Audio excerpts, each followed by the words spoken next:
Good morning. It's Friday. Happy Friday. What's happening to you? I'm telling you, I'm getting ready to go to Vasha. The dust, the engines are raving. I'm telling you, everything Nani anaona dust? Nani anaona dust? Watu wengi wanaona dust weekend. All right, it's Friday. Thank you so much for joining us this morning. It's International Day, World Day of Forests. So usikatekate miti ovyo ovyo. Lakini pale Vasha unajua anasema tingiza mti. Alafu mpoa akiingia mitini, utaona dust. My name is Adodida. This is the Morning Cafe. My name is Fred Ndimuli. It is a feel good Friday right here. Karibu sana. And kumbuka TV47, we are partnering with KCB Group to ensure watu wana enjoy pale Vasha. Nakwambia kama hauko Vasha. In fact, this show you better end early. Yes. Because barabara ni moja. 30 minutes tumemaliza tunaenda home. Tunaenda kuona vumbi. Dust shall be seen. Home ni Naivasha. Haya. Stories making headlines today on the Star PSs Reshuffle. Yes, watu wameona dust. Some PSs have seen dust. Yes. I'll tell you more about that. That's Raila's big harvest. That's what the Daily Nation is talking about. Same story. Condemned tyrant. Na huyu jamaa ameona dust. Na mimi wacha nipige makofi. Alikuwa ameshikilia nini? Professor alikuwa ametuletea shida sana, ameona vumbi proper. People Daily. Tinga swallows Ruto. Na ameweka huyo jamaa mwenye ameona vumbi hapo kwa mbele wa People Daily. Taifa Leo. Aanza kuvuna. Na amevuna kweli. Business Daily. Rich investors gain 147 billion shillings windfall on Ruto's tax-free bonds. Sorry, mrefu tu lakini sawa. Matters biashara hapo. Today being a Friday, it is definitely the youth perspective. Josephat Kamanya, Hans Rop, Kabala Kile and Mark Ouko will be in studio. Remember the biggest discussions today, the PSs. Raila amevuna sana, plus President William Ruto's planned visit to Mount Kenya region. Yes. Still a big talking point. All right. Let's cross over to the regional dailies. We start off with Uganda Daily Monitor. Teens go missing. Where are they? Now, cases of teenagers leaving home and never returning over the past 2 weeks have sent chills among residents of Nigeria, a Kampala city suburb, with one of the missing found dead. Yeah, very disturbing headline on the front page of the Daily Monitor. Remember, issues of abduction, both in Kenya and in Uganda, continue being reported. Because it's not just in Kenya that we're complaining about abductions and many young people going missing.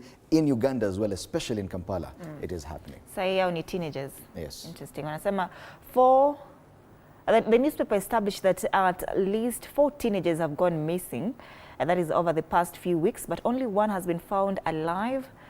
One was found dead and the other 2 are still missing. No trace, found dead, missing. They're here. Cancer cases more among women than men, medics say, and thus the Daily Monitor. On the New Vision, government avails funds to hire 2,800 teachers. Matters Education continue making headlines in Uganda. They say 7.13 billion Ugandan shillings earmarked for implementation of aligned A-level curriculum. So Matters Education still getting prominence there. Museveni commissions Bunyoro Industrial Hub. That's another positive story there. And some congratulations up. Naona Mohozi Kairenuga Bole aliitwa 4-star brat. He's on the front page of the papers today. All right, that's as far as Uganda news is concerned. All right. Tanzania, gazeti la Mwananchi, joto kusaka urais laanza kupanda. Na michakato ndani ya vyama yashika kasi kwa kutangaza nia kuchukua fomu kuwavaa Rais Samia na Daktari Mwinyi. Baadhi ya watiania watangaza vipaumbele vyao katika ukurasa wa 4. So at least we have the candidates for presidency on the front page of the Mwananchi.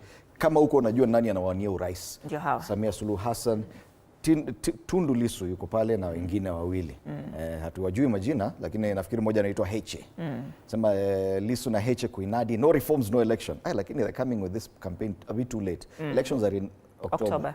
Na washaanza kusema no elections, no reforms no election. Wako mbali sana. They are banting, wamebant. Wenye mapengo waeleza magumu wanayoyapitia. And there's another report in Kenya inasema at least one Kenyans mtu analak jino moja au mbili. Hizi jino au meno. Siku ile nitaona headline Kenya ya watu wenye mapengo. That will be the day. Iko leo. Tume ya uchaguzi yashtukia waliojiandikisha mara 2. Tanzania hiyo Mwananchi. You realize that a lot of politics now on the front page because they're getting closer to election. Southeastern, the zone to watch in industrial output. This is a Citizen. Matters business. The Southeastern zone posted a massive 30.8% growth in the value of manufacturing output in the quarter ended September last year. And if the trend continues, it will in a few years be snapping at Dar es Salaam's heels after Tanzania's industrial hub plunged 37.9%. So Dar es Salaam is not doing so well, but other zones, the southeastern zone, actually has improved. Matters infrastructure, Tazara set to receive $1.4 billion for revamp. That's the Tanzania-Zambia Railway Authority is set to receive 1.4 billion shillings in investment from China Civil Engineering Construction Corporation to overhaul its railway infrastructure and operations. So China wanaendelea kufund a lot of this transport infrastructure in this region. Yes. They are very much involved in our SGR, the SGR in Tanzania, and now their old railway, the Tazara, the Tanzania-Zambia Railway. Oral hygiene key to preventing tonsillitis, say experts. Yes, that story is on page 2, Matters Health. And pale chini, unraveling the uneasy mutual respect between hippos and crocodiles. Sawa sawa. Let's take a look at the weather situation today. Jana nilisema maneno ya weather, mtu akaniambia nilifanya mvua isinyeshe.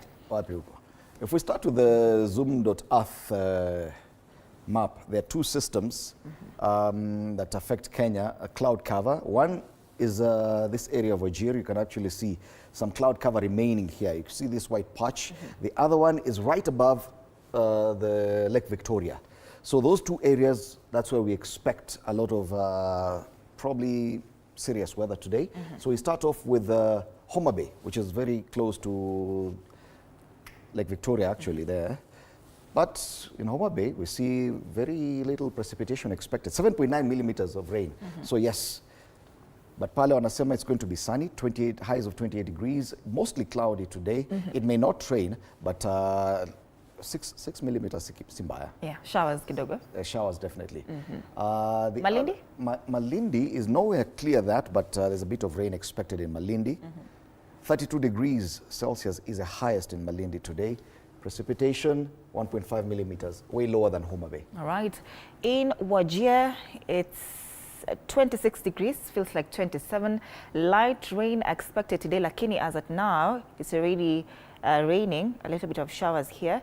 Highs of 32 degrees today. Precipitation 6.6 millimeters. And I think Wajir is probably the highest rainfall we're going to receive today. Yes. You've seen that cloud cover there.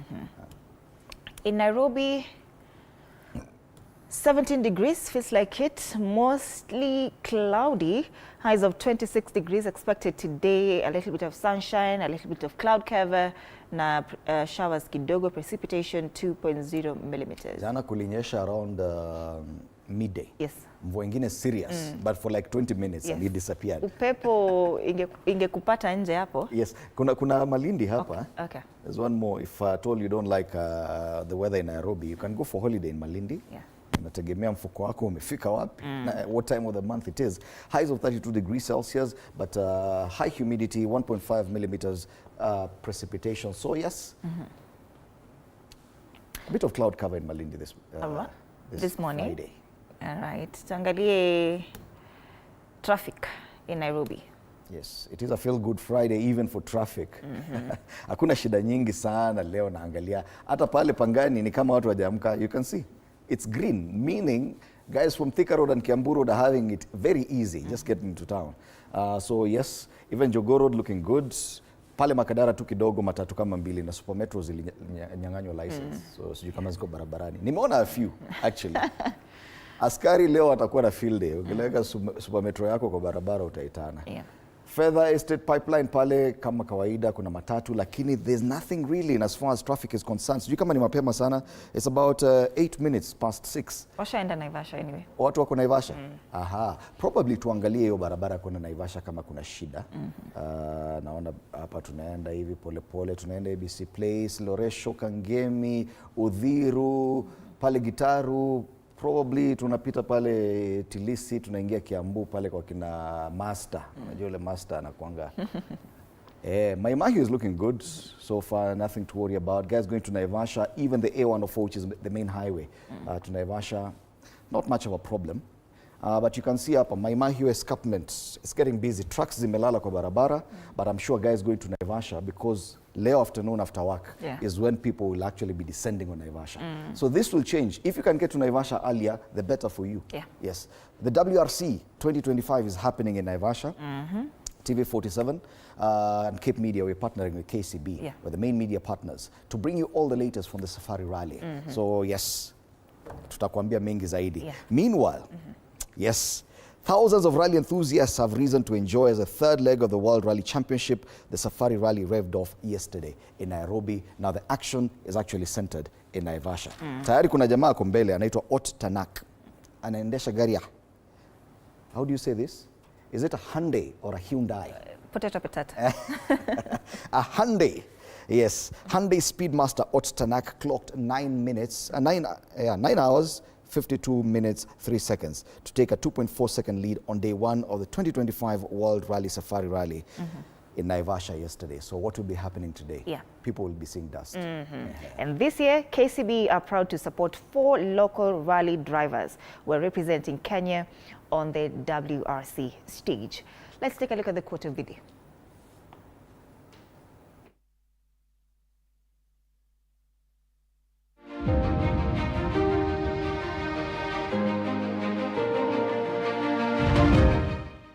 What you do today matters. Even the smallest actions have the power to shape your tomorrow. Stay consistent, stay focused, and let time amplify your efforts.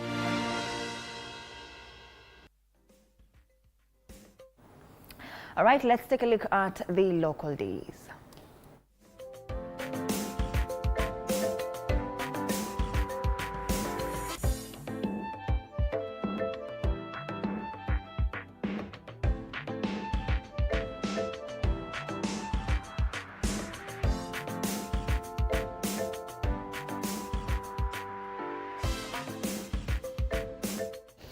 We start off with the PSs Reshuffle. Now, Ruto has created 7 new state departments, bringing number of PSs to 58. None has been fired. We have Belia Kipsang, Immigration, Regina Ombam, Trade, Julius Bitok, Education, Amos Gathecha, Public Service, Edward Kisiangani, Advisor. He's not an advisor. Alikuwa PS amesumbua watu sana. Now he's an advisor huko. He's under David Ndii. Yes. Unajua mtu alisema wacha apelekwe hapo kwenye sasa anaweza air his views. Now he can advise properly from there. Yes. Yeah. Belia Kipsang ametolewa education, and you know amekaa hapo sana education, and people are wondering why. Ampelekwe immigration, and that's perhaps one of the biggest questions. What rationale do we have to remove a PS who has been in the Ministry of Education for so long and take him to the Ministry of Immigration? What are you saying about education? I think that's where he's needed most, given the kind of challenges we have in that sector. Yes, anaijua anaelewa like the back of his hand. Officers on the brink patrolling age of distress, and before the body of Constable Paul Wagadhari was found hanging from a window grill at a Sosiot police station in Belgut. He had been experiencing anxiety attacks. His colleagues did not realize he was battling depression and needed medical attention. This story is on page 2. Lakini hapa, there is a photo here.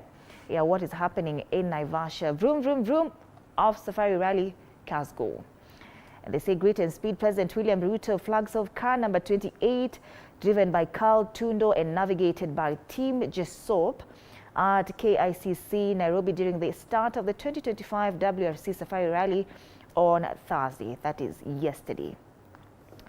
Child welfare in deplorable state, lament lobbies, and the Kenyan child is still confronted with violence at home, forced marriage, labor exploitation, and FGM, which hinders their preparedness to compete with those from other parts of the world. Sai tuko na State Department ya Child Welfare. It's a new State Department.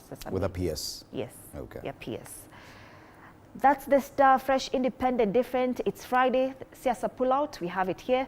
Mount Kenya at crossroads between Ruto's sway and Gachagwa's grip. It's the Star. All right. Raila's big harvest. Still talking about the new PSs. Government names forwarded to National Assembly for approval amid reports of imminent cabinet changes. Kuna cabinet secretary jana alisema is not a coward. Hata mkifuta yeye ni sawa.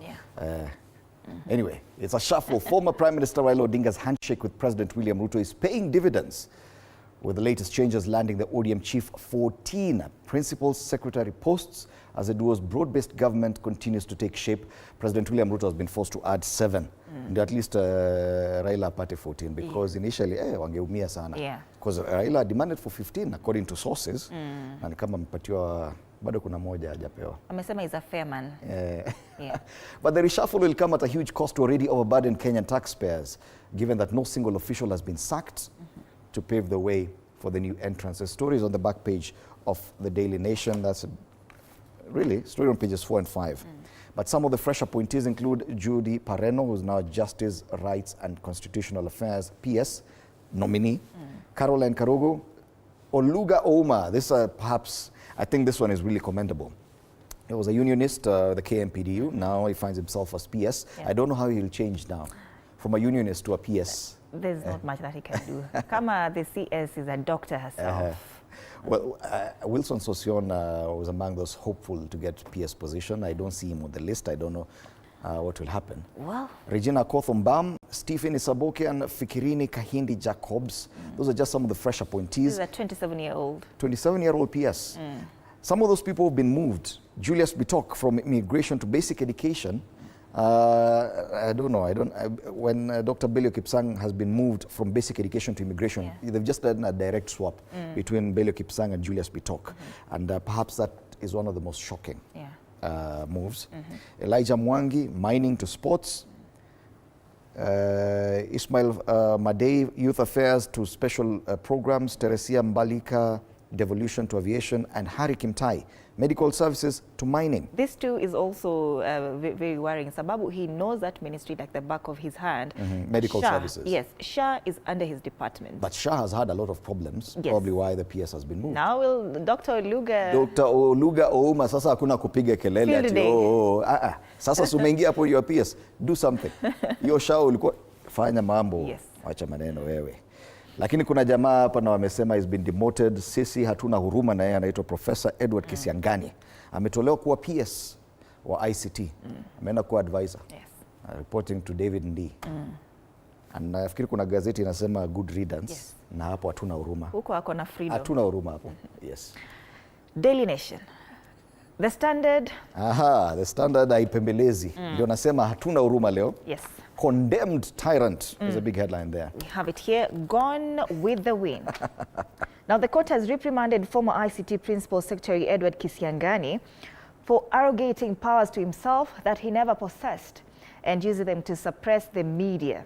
Now this rebuke came just hours before the history professor was removed from the Department of Broadcasting and appointed as senior advisor to the president on economic matters. Hiyo advice ako nayo aende apatiane huko kwa advisors. And the verdict, the court says, Kisiangani gave himself powers he did not have.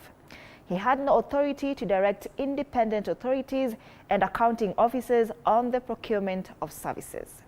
The PS's move was promoting discriminatory exclusion of private media.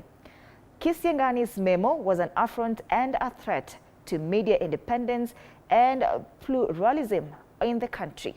And the directive did not promote competitiveness and transparency. For reference, enemy of the press. Tumebandikiwa hapo. Huyu kusema ukweli ninajaribu kukuwa na huruma lakini nimekosa. It's not in my heart at all. Kisiangani. Condemned tyrant. And I agree with the headline there on the Standard. Sitaki kuendelea sababu ninaweza choka. Some of the Standard and the People Daily, they're giving Gen Z editors. We're here for it. Well, they're just saying the truth. Yes. On the top strip, winners, losers in Ruto's, PSs and envoys reshuffle. Sidhani kuna losers apart from Kisiangani. He's been demoted, and I think it's only the Nation that has actually said that he's actually been demoted. He's no longer a PS. Anaenda ku advise huko kama David Ndii. Sasa winners, kumekuwa tuna reshuffle, but literally if you're moved from here to here, is it really a loss though? Kisiangani though. Now budget, state drops 16 new sub-counties. The story is on page 12. Tuangalie ni sub-counties gani hizi zimekuwa dropped. They say funding delays 24 sub-counties rollout, only 8 to be launched. So they were not in existence before, they were just to be rolled out. So they've dropped a number of them. Yes. Because of budgetary constraints. Yes. Right. That's the standard. Kule nyuma ulishatuambia matters, WRC, yes. Tinga swallows Ruto, that's a People Daily, of course, to do with the PSs.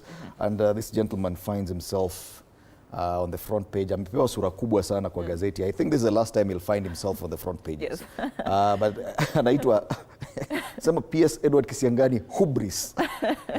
Censured. So amepewa picha kubwa kidogo tu kuliko ya Raila Odinga pale. But kwa sababu ya hiyo, media industry players say good riddance to Professor Kisiangani. Sio mimi nimesema, usiseme ninachoma sana. Lakini ukweli. Lakini najua ni nani. Wewe mwenye ameandika story. Unajua ni nani. Yes. So some of the faces that have been appointed PS, of course that's a big story today. Nothing different there, but media industry players say good riddance to who? A gentleman there. Other stories, why varsity funding model flopped is on the Newsbeat page 6. HIV cure trial offers hope for patients. Na hii story ya watu wa mapengo pia imekuja maini. Yes. 50 million Kenyans miss a tooth or two. True. Sina moja mimi. Yeah, of all my 32 teeth. All. I'm among the 50 million. Na unasema mimi ni mzee. Well, we apologize. Watu wa mapengo ndio wengi. 50 million Kenyans, the population of Kenya is how many? We're about 55 million. Yes. So we are the minority. As people with a full mouth of teeth. Wale kuna 32 teeth. Interesting. Hao wengine wengi hawana meno. Court declares advertising monopoly illegal. Yes. Na hiyo ilikuwa ni Professor Kisiangani alikuwa ameleta hiyo maneno, ndio inaitwa hubris, censured. Powers that he didn't have. Good riddance. According to the People Daily, sima nimesema ni front page. Usiseme nimechoma. Yes. Taifa Leo, Raila aanza kuvuna na amevuna. Baadhi ya walioteuliwa makatibu, tunaona hapa Regina Ombam, biashara, Daktari Caroline Karugu, ESC, Judith Paremo, masuala ya katiba, Daktari Belio Kipsang, ini uhamiaji, Stephen Isaboke, broadcasting, Frederick Oluga, afya, that is former and you see what loyalty does SDU. in politics. Dr. Caroline Karugu has stuck with former Prime Minister Raila Odinga for the longest time. In Azimio, she was among the very few people from Mount Kenya region who stuck with the Prime Minister, the former Prime Minister, and eventually she's actually gotten something. Yeah. A PS. You have to come, it's only for 2 days if you put it on your CV. It's worth it. Yeah, it's worth it. You remember that article that said certain region iko na only one tribe. You know, if you're looking at what Odinga has done, truly wakisema is a fair man, because we see he's actually spread it out, yes. Yeah. Wanasema mkataba wa ushirikiano ambao kiongozi wa ODM Raila Odinga alitia saini na serikali ya Kenya Kwanza unaendelea kuzaa matunda, huku washirika wake wakinufaika kwa nyadhifa za makatibu wa wizara. Habari kamili katika ukurasa wa pili wa gazeti hili. Koti yafuta amri ya Kisiangani, aliambiwa he had no powers, hizo zilikuwa za cabinet secretary. Apeleke huko kwa advice. Kanisa lazima wanasiasa, na kanisa Katoliki laiga lile la Kianglikana kunyima wanasiasa nafasi kuhutubu kanisani. Na Trump sasa aunga rais wa Ukraine, ahidi kuipa Ukraine silaha za angani baada ya Urusi kukataa kusitisha mapigano. Habari kamili katika ukurasa wa 8. Alright. On the top strip, koma kukejeli Matiang'i, wazee waonya Raila. Odinga alikuwa amesema Matiang'i hawezi kushinda urais kwa kura za jamii moja. Hapo ni kama Raila alichoma. Yes. He's caused a lot of anger from that community. Maybe ilikuwa tu a slip of the tongue. Probably. You know, he's an elderly man. Yes. I don't think he meant anything bad, but ikatoka vibaya. Yes. Taifa Leo. Matters business, rich investors gain 147 billion shillings windfall on Ruto's tax-free bonds. Rates of up to 18.4% earn investors record returns, and bonds beat equities, property and fixed deposits. That's a business daily. So kama you've not invested in the infrastructure bonds, you can watch from the outside as people who did enjoy. Infrastructure bond investors have enjoyed a windfall in the last 2 years as the Kenya Kwanza government ramped up its borrowing using costly tax-free securities. It will come at a cost to Kenyans. Pale kuna picha ya kumbe King bado yuko around. Yes. Chief Justice Martha Koome receives King Willem Alexander and Queen Maxima of the Netherlands at the Supreme Court in Nairobi yesterday. He was coming for a 3-day visit. I think he ilisha jana, so probably left. Yeah. On the ticker, precious metal traders to report cash sales of gold above 1.9 million. Cooperative Bank retains dividend as net profit rises 9.8%, and Dusit Hotel Complex set for April auction. If you want to read more, grab yourself a copy of the Business Daily. All right. Tuangalie maswala ya caricature. Today it's Friday, Youth Perspective. Yes, Josephat Kamanya, Hans Rop, those are political analysts, will be in studio alongside Kabala Kile, that's a National Deputy Chairperson, People's Liberation Party, and Mark Oko, Youth Coordinator, National Students Council of Kenya. It is a Youth Perspective. Vijana wanafikiria nini kuhusu some of these headlines that we're looking at today, including jamaa anaitwa Professor Edward Kisiangani, the latest high-level top advisor to the president. Na hiyo ndio title, asao maneno ya PS, hubris. All right, na wako na mmoja wao hapo, Youth Affairs, PS, 27-year-old. All right. Maswala ya caricature sasa hivi, we start off with the Star. Yes, maswala ya PS, na ni kama jamaa anacheza ile, inaitwaje, pata potea. Unaangalia hapa unapata, akifungua hapa umepata ama ukupata. Yeye ndo anaongea kuhusu. Odinga anatazama pale. Nauliza umepata hapa? Fungua hii. Yeah, a fair man. Fair a good man. One. Hapa ni The Standard. I am not a coward. This is a caricature of a public service CS Justin Muturi. But anashikilia kitu pale. Anasema mie haogopi. Kama mnamfuta mumfute. But there's a cabinet reshuffle in the offing. It's coming up. But ni kama yeye amekaa hapo amengojea afutwe, hafutwi. I'm not a coward. Ushaingojea ufutwe na mdosi na ufutwe. Siwezi. I can't relate. This is one of a kind, you know. Anachokora hapa the hornet's nest. KK anaichokora hivi lakini hafutwi. Anachokoza nyuki. Lakini nothing is happening. People Daily Matters Safari Rally. Yes. This is a very own Pauline Shegu na navigator wake Linet Ayuko pale. This is an all-female duo among the drivers at the WRC Safari Rally in Naivasha. Pauline Shegu has been actually doing this for quite a while. Yeah. She's a former newscaster with the Kenya Broadcasting Corporation. I think sasa na swap na Ayuko anamwambia wacha ni navigate wewe uendeshe gari. Yeah, they can do it, both of them. Yeah. So it's your turn to change the tire. Okay. Wale kuna lori imejaa watu. Road-based shuffle. Lakini kuna jamaa pale chini ameshikilia, ameshuka na exhaust pipe. Wa jamaa wa public service. Sema munifute. I'm not a coward. Siogopi kufutwa kazi. Leo I challenge you and naambia editorial director. Mimi by this siogopi. Wewe koma kabisa. Wacha mambo yako kabisa.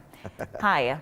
Now today is Feel Good Friday. We'll be having DJ Granite in studio with Bansi Kimuyu, our weekend queue, later on from 8 a.m. all the way to 10 a.m. Hey, Steve Simple Boy. Yes. We'll be in studio this morning, the musical artist alongside Machabi. Do stand by for this. Hey, mambo ni mzuri leo. I was trying to load ni ngoma gani Steve. Mimi najua nasema Steve Simple Boy. Wow. Dragon Motor Testing. Wow. All right. We'll be having Tony Kwalanda also to talk about matters WLC. Tony Kwalanda is our sports editor here. And just to remind you that this year, KCB are proud to support 4 local rally drivers who are representing Kenya on the WRC stage. And TV47, we are partnering with KCB Group to ensure that you are enjoying this year's WRC in Naivasha. So catch real-time updates of the World Rally Championship 2025, the Kenyan edition, across all our digital platforms.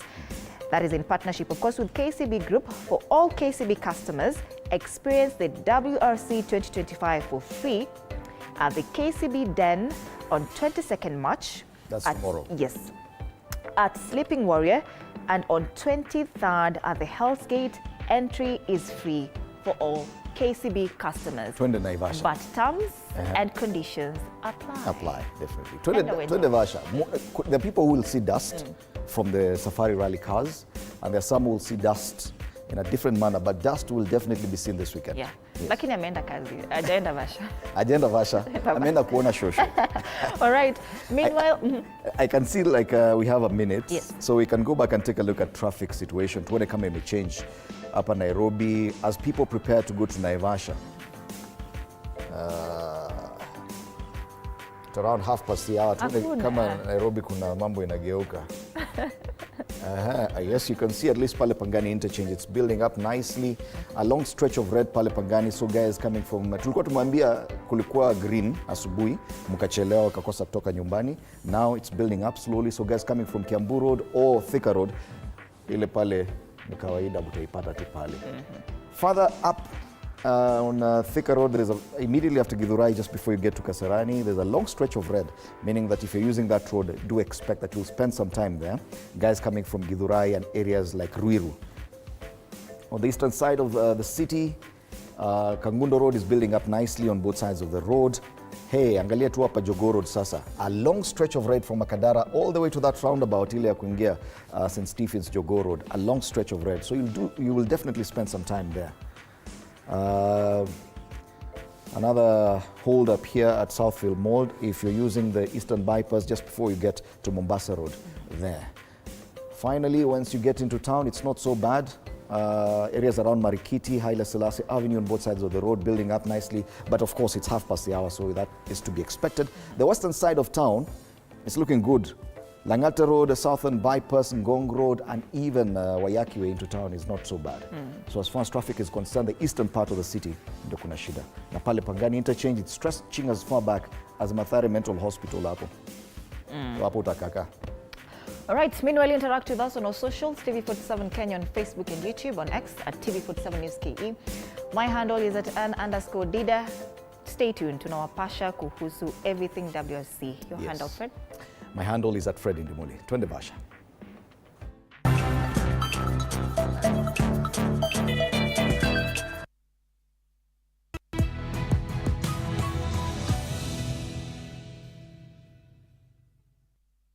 Chinchon.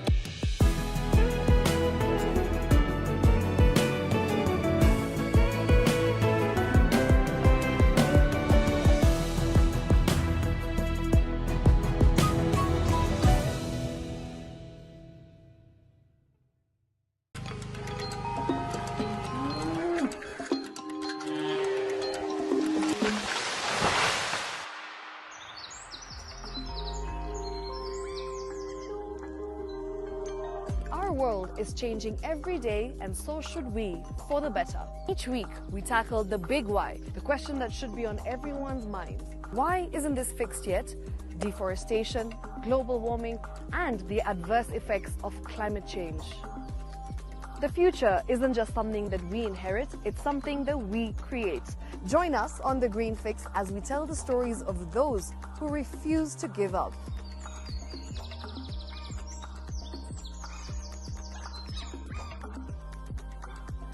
When it comes to fixing the planet, there is no time to waste.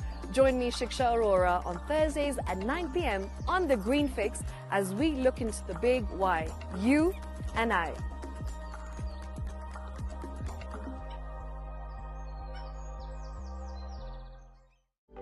For comprehensive information and education on your health, Body Garage is here. Don't allow anyone to pluck out your good tooth as long as it is strong and stable. Cancer doesn't start today and you get the symptoms tomorrow.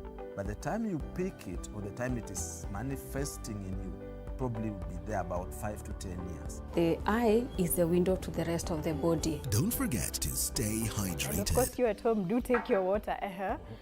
So the ultimate test is actually you check your urine. Your urine should be clear. Clear like the water? Yes. Should be able to see the other side of the urine. If your urine is colored or has changed color, you cannot see the other side, then you have not taken enough water. Don't forget regular health checkups. Early detection saves lives. I want the message be, we can prevent cervical cancer. We prevent cervical cancer in several ways. You have young girls and even somebody who's above that age, you can pay at least every 3 years. Somebody should have a pap smear done. If you are 40, 45, 50 going upwards, once a year, please go see a doctor. Yeah, it's just for normal routine maintenance.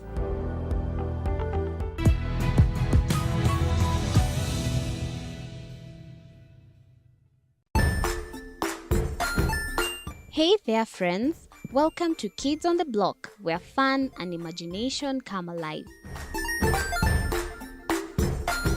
We dive into magical world filled with exciting adventures and awesome friends. What position were you in? I was number 2. What position were you? Number 1. He decided to cross the bridge by his house and look for food on the other side. We're going to do half cup of chocolate chips, and the other one, we're going to do half cup of the blueberries. So, grab your imagination hats and get ready to explore with us. Join us every Saturday at 9 a.m. for new friends, amazing stories, and tons of laughter. Jiunge nasi tunapoangazia safari za viongozi bora.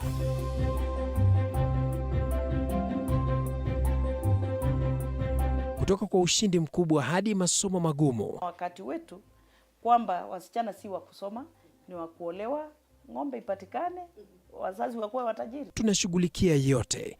I wish I were a better investor. My parents taught me how to look for things for myself. Tazama Mfahamu Kiongozi.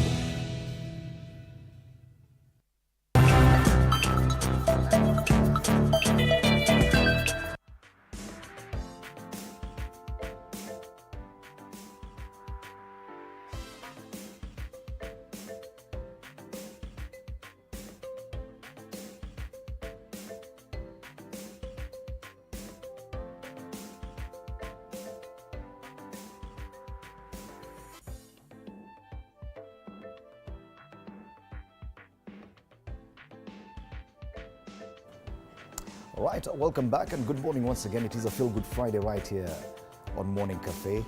Of course, now time for State of the Nation. A quick look at the big headlines today, and of course the biggest story this morning has to do with the PSs Reshuffle. It is there on the front page of the Star, front page of the Daily Nation, the front page of the Standard, Gazeti la Taifa Leo, even on the People Daily. There's nothing else we're talking about is the PSs Reshuffle. Today being a Friday, it is definitely the youth perspective, and we're privileged to have with us, beginning on my immediate right, Kabala Kile, the National Deputy Chairperson, People's Liberation Party, whose party leader is none other than Martha Karua. Karibu sana. Asante sana. Next to Bwana Kabala, we have Josephat Kamanya, political analyst. Mark Ouko, Youth Coordinator, National Students Council of Kenya, joins us this morning. It is a pleasure to have you in studio. Karibu sana. Asante sana. Hans Ropp, political analyst, also joins us this morning. Gentlemen, of course, the biggest story is about the PSs Reshuffle. It is one of the stories we've covered here at TV47 as well. Let's watch that story.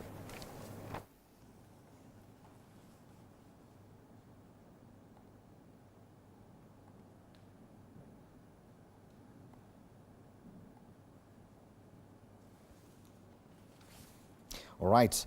This is a bigger story this morning, and I'll be discussing this with my colleagues at Radio 47, Mwashumbe na Mwakideu, this morning. Then we'll come back and continue with this conversation. Hiyo nimeipenda. Shora hiyo pia mimi nimeipendelea by the way. Na ukija kuangalia kuna wale ambao pia kidogo wamevurugwa. Ukija kuangalia Julius Bitok alikuwa immigration, kwa hivi sasa amepelekwa basic education. Mtu kama vile Dr. Belio Kipsang alikuwa katika basic education, amepelekwa katika immigration. Ushaona? Kuna ambao wamefaidika. Kuna Fikirini. Ndio. Fikirini my brother kutoka upande wa Kilifi pale. Fikirini BAMBA Kilifi. Jacobs pale vile amewekwa katika youth affairs. Ni mtu ambao ni mwongeaji. Unajua very eloquent pale vile. Yes. Nikajiuliza maswali. Is it the end of reshuffles? Are we done? Ama bado tunaendelea. So, are we done? Tuendelee ama tusiendelee? Are we done? Because I think it's high time maybe we need to settle down. All right. Yes, alafu najiuliza aje. Yes. So kwa mfano kama vile tumemwona Mheshimiwa Raila Odinga ameingia katika serikali ya Kenya Kwanza, kumekuwa na reshuffles pale vile. Yes. Je, hivi Fred pia akisema anaingia, maana unajua kuna vigogo wengine ndio ambao bado wako nje. Yes. Fred akisema anaingia. Ndio. Mwashumbe akisema anaingia. Ndio. Mwakideu akisema anaingia. Ndio. Maybe Mheshimiwa Kalonzo Musyoka aseme anaingia pia. Ndio. Ama tusikie Eugene Wamalwa pia anaingia. Ndio. Are we going to have another reshuffle? Ndio maswali kichwani. Kwa mpigo tena zaidi. Maswali kichwani. Dondoo magazetini. Alright, tunaingia straight away katika dondoo magazetini this morning. Fred Ndimuli yuko ndani ya nyumba hapa. Good morning my brother. Good morning, how are you? Are you okay? Kama hujapata kazi pole. Kama hujapata kazi by now. Watu wamepata kazi by now, kama hujapata anza kufikiria tena. Are you saying this is the end of reshuffles? No. Definitely. Kuna kazi zingine zinakuja, kwanza baraza la mawaziri. Okay. Definitely in the next 1 week or so. Lazima kutakuwa na reshuffle ya mawaziri. Where are we going to settle down, Fred? Do we ever settle? Hapa Kenya watu natulia kweli? We never settle. We never settle. Sasa zinatusaidia vipi hizi reshuffle katika ile hali ya maendeleo? Kuna nafasi lazima tafutwe. Serikali lazima iwe sambamba. Wanasema stability of the government. That's the same thing that we are seeing here. Unaona sasa Rais William Ruto imebidi aongeze state departments 7. Zilikuwa kama 51. Sasa tuko na 58. State departments. Ndio waweze kuaccommodate hawa PSs wapi wamekuja. Sababu Raila Odinga alikuwa anataka PS positions 15, wamemanage kumpatia 14. So kwa faida msikilizaji, maybe ni kama ipi imeongezwa hivi? Kuna moja ya culture. Kuna moja ya culture imeongezwa. Yes. Lakini nafikiri kile kinatatanisha sana ni yule jamaa anaitwa Belio Kipsang. Belio Kipsang Ametolewa kutoka basic education, amepelekwa immigration. Yes. Alafu alikuwa immigration anaitwa Charles Bitoka, amepelekwa kwa education. Julius Bitoka amepelekwa basic education. Na kumbuke huyu Belio Kipsang amekaa kwa hiyo wizara ya elimu kwa muda mrefu sana. Exactly. Yes. Na watu wanashangaa mbona anatolewa wakati huu? Na kuna shida nyingi sana katika wizara ya elimu. Ametatua hizo shida.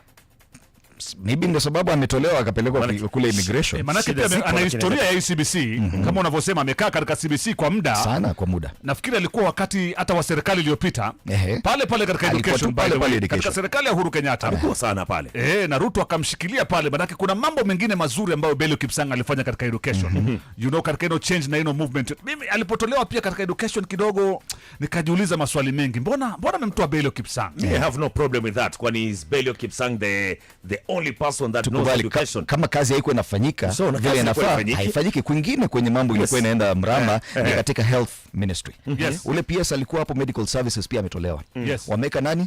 Former unionist Dr. Oma Oluga. Sasa kama ile kelele ulikuwa unapiga huku nje ukisema mambo ifanyiki, umepewa kazi Dr. Oluga, ifanyike sasa, fanya kazi tuone. Na nimeona huo mtindo wake Rais Ruto sasa hivi ni kwamba ukipiga kelele unaitwa ndani. Kuja wewe tuone. Mbadi alikuwa anasema sijui nini. Haya, njoo kae tuone basi. Fanya wewe. Tuone. That's the best way, by the way. By the way, I think it's the best way. Because you have solutions. When you're outside there, solutions zako ni nzuri sana. Lakini swali ni nzuri sana. Sasa njoo implement. Sasa swali ni utaruhusiwa. Now that's the problem. Implement. Sasa mwingine amekuwa na advice nyingi, amekuwa ni kama yeye ndo anaona anajua sana. Alikuwa mambo ya broadcasting na media. PS anaitwa Professor Edward Kisiangani. Ameleta shida nyingi. Akafungia media, hamtapata advertising kama ni private media, hamtafanya nini leo. Hana kazi. Kuna kazi. Kuna kazi afanya nini? Kuna kazi. Yes, sasa ni mshauri wa rais. Masuala ya uchumi. Unaona kama kuna kazi kweli? Kazi iko. Lakini leo asubuhi watu wengi wa media wamefurahi sana. Sana. Wanasema wewe jamaa enda ka advice huko.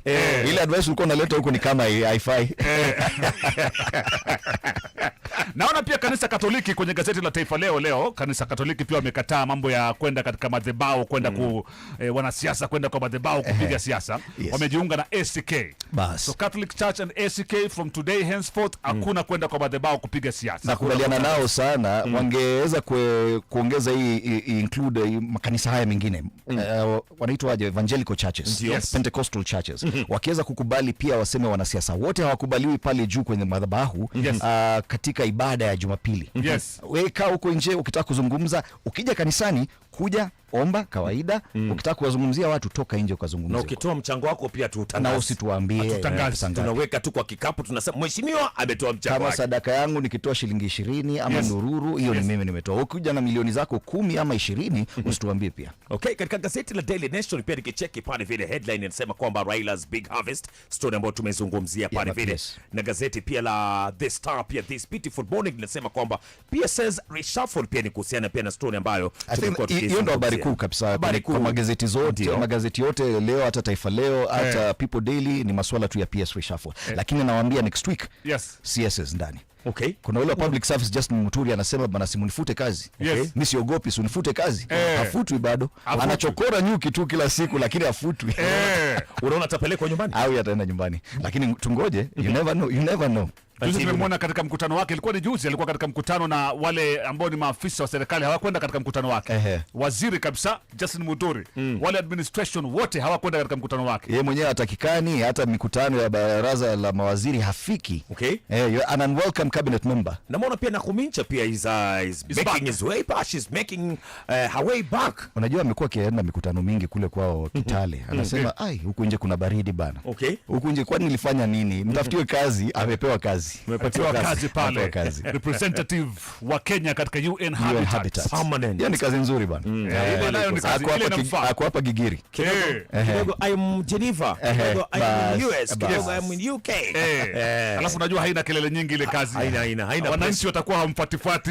Unajua pale kwa afya utauawa. Sindano, madawa, sha, pressure. Sasa pale atatulia vizuri. Pale UN Avenue hakuna pressure. Hakuna pressure pale ya wananchi. Sawa. Shukrani sana. Sasa naporudi kwa radio, niko na jamaa kule anaitwa niko kwa radio hapo, lakini unajua siku hizi hata nyinyi watu wa radio mnaonekana kwenye TV kabisa. Sasa nachanganyikiwa bana. So as I go back to TV, ningetaka, kuna jamaa pale anaitwa Josephat Kamanya. Ningetaka kumuuliza yeye anaona vipi kwanza masuala ya media na Profesa Kisiangani. Because media leo watu wanacheka sana, wanafurahi. Are we justified? In our celebration, let me just say that celebration of Professor Edward Kisiangani's removal as PS in charge of ICT and broadcasting. Namuona Kibanja mwenyewe na smile upande ule pale. Kibanja uboliza swali. Kwa hivyo swali linakuja kwako, anakuja umjibu. Tena kwa mpigo zani. Na ndo dondoma gazetini. Thank you very much, Fred, and good morning Mwakideu na Mwashumbe. Well, it's a funny moment, you know. It's about who is having the last laugh. Is it the media fraternity or is it our Professor Edward? I think he attempted to throw an affront on our constitutional right to freely, report and address the nation and cover just basic journalism principles. And that's why you see a lot of people really saying that he's best off no longer being in the position that he was in. And I think we need to stand firm as a country, because journalism, the fourth estate is a major stakeholder in our development of a democracy. And he seemed to be a threat to that. But my bigger question is, was he acting on his own directive, or had he been guided to or instructed to act as such? But whatever the case, that was overstepping. And I think we could say good riddance. But unfortunately, he's not home. There seems to be a new developing docket, whereby if you can no longer function in the government, you are taken to be the advisor of the president. And that's the thing, that President William Ruto does not appear to be the kind of president who fires anyone. He's just moving you from one area to another. Now, he's been forced to increase state departments to 58 just to accommodate new guys without firing anyone. Kabala, what do you think of that kind of leadership from the president? That he cannot fire anyone? Even Moses Kuri, after being released from the cabinet, he was just moved as an advisor. In town, they call that game mchezo wa kamari. He's just playing political moves. And I don't think that's going to help Kenya in any way. Because as you see in the nation, they say people have been added, but no one has been.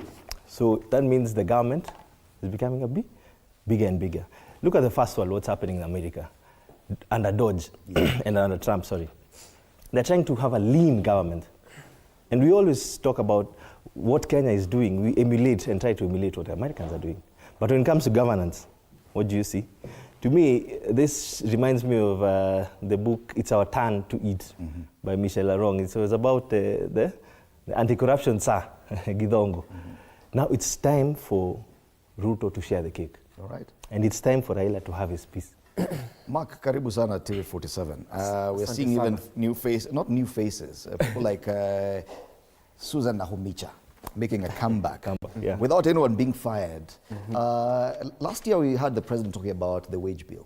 Yes. And how bloated it was. Yes. But whatever he's doing this time around does not appear to be in tandem with that kind of talk he had last year. Yes. You might think that we are a very rich country that has a lot of money, just to increase the size of government. Yes. Now, in looking into the reshufflement of the PSs in totality, I think one first fundamental that I think people must often need to appreciate, that the first objective of any government in power is always political stability. Political stability is what comes before health, comes before education, comes before anything else. So if the president has to take a certain step to ensure political stability of the nation, then that always comes prior above anything. And the merger between ODM and UDA can be likened to what used to be happen historically between royal homes, where you have prince and princess marrying each other. It's often not out of affection, but because of political necessity. And the best way normally to manage Raila Amolo Odinga is always to give him that visibility of power. His people are normally acclimatized when they feel they can see power. You know, when they see their people as given the CS position, when they see the calling of our people are in power, that visibility of power is something that a Raila support base is really acclimatized and really attached to. So I think in the grand scheme of things, I think we need to appreciate that the step that the president is taking is a very proactive step in giving that sense of political stability and political cohesion towards the entire country. So for me, it's a welcome move, and we can see some of our young people, like my good friend Freaking Kahindi, coming through. So it's not entirely bad. So we are seeing young people coming in through. And indeed, I think perhaps the most fitting of appointments, the one you've mentioned, Fikilini Kahindi, as PS for Youth Affairs and Sports. But at what cost, Hans? Because we've always seen these arrangements, we still do not have a proper word for it, but it appears it's a very constant thing in our politics. We had the Grand Coalition back in 2008. We had the handshake. Now we have the broad-based arrangement. But at what cost? Because 7 new state departments just to accommodate people. Good morning, Fred. You know, many times we check ourselves around. We really want to act clean, but we still accept that our country is not that clean. Why? Because in many cases, I've indicated it before us to hear that our politics are pure tribal. It's all about stabilizing each other tribe against the other. And because at times the positions we have in the country is not enough, when two bigger tribes combine, they share the position and they leave the others outside. The others that are outside fight the current government, the two most top communities that are working together upon their weaknesses. And when they're in the opposition, they look as if they love the country so much. All right? So when they fight from outside, you think those are the ones who love you. But when they get in, the other tribes still fight in to show as if they are the ones who care to Kenyans the most. Just as you listen to my friend today from PLP, they have rebranded their party, not because they love Kenya, just because they want to get into government to have a cake. And if they get a share, the other ones who get out will cry. That's how Kenya is today. Because their leader has been a leader, their party leader has been a leader in the government. And they have been joined by a former deputy president who was a leader for almost 2.5 years. He had the most powers than even the current deputy president. We never saw anything happening. So when you push these people outside, when you were saying that when you push them outside that they are not getting whatever they want from the government, they go and fight the government from outside. And they act as if they are pro-citizen. You get it? So that is the challenge that happens today. So therefore, these reshuffles that will always come in, and combinations of maybe tribes or kingpins of tribes in the political arena, it will always happen because it's all about, if you don't give me, you know, I've told you before, if you don't give me, then I'll destabilize the peace in the country. And I've always told you that just to make sure that the country is not at peace, you only need a few number of people, like 10,000. So if you can fund 10,000 number of youth to invade the city, it gives an image that the country is bad. The country is purely managed. So it pains the other government as if it's not working. Why? It's because of my personal interest. You see now, like, we want to see how things will go forward. Like we saw the bishop for SEK saying that there are no politics again in church. So we want to see the leaders who cannot move and get their political rallies, who have been using church platforms to cause negativity over the government. What are they going to do next? They'll have to fund their political rallies or burials that are pro them or their regions, so that they tend to bring negativity about the government. So it's all, one of these reshuffles in the long run is for personal gain. Even if today the current president maybe says we cannot work with Raila Amolo Odinga, and they will bring in a scheme, like maybe Rigathi Gachagua is coming back to government, but this time around with his own party. And when he comes in now with his own party, he will bring in a possible idea that we have now irreducible minimums that we have as a region. If the president is going to agree with it, then we do not have a problem. We can work with So you're it. saying this memorandum between Raila Odinga and President William Ruto is purely from a selfish perspective? The big boys in leadership today have no Kenya at heart. Okay. But, and I know you want to respond to him, but even as you do, there's a question of the fact that there had been concerns that with this inclusion of Raila Odinga's team in government, that there was going to be casualties, that we were going to see people lose their jobs. We're not seeing that.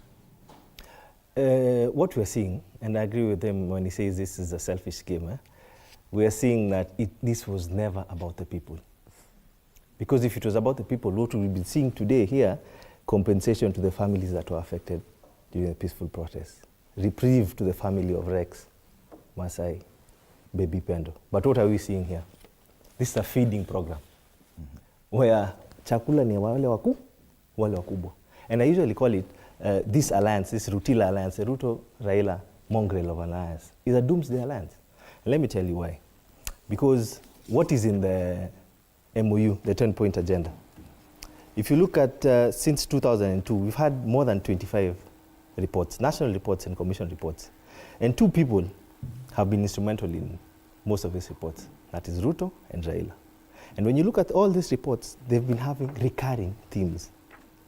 Fidelity to the Constitution, free, fair, justifiable elections, human rights. What do we have in this current MOU that they signed?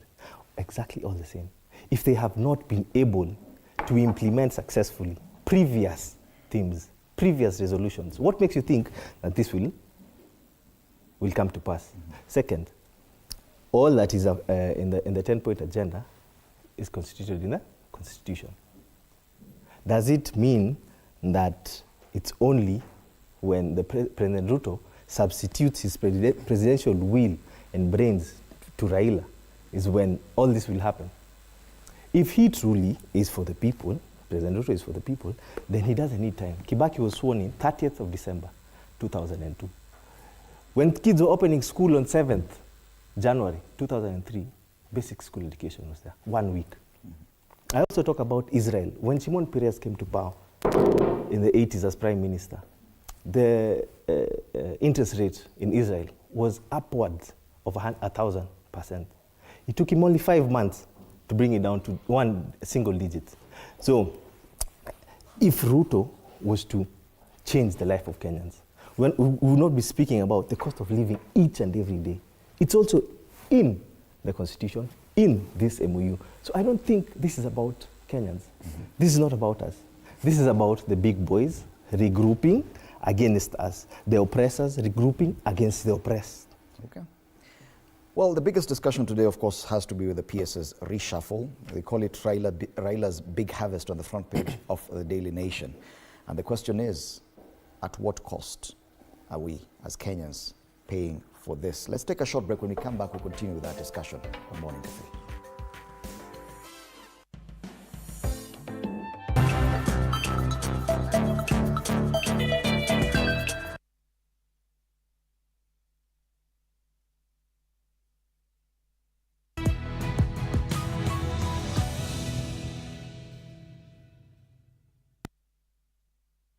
The red tape, the hardball, the shame.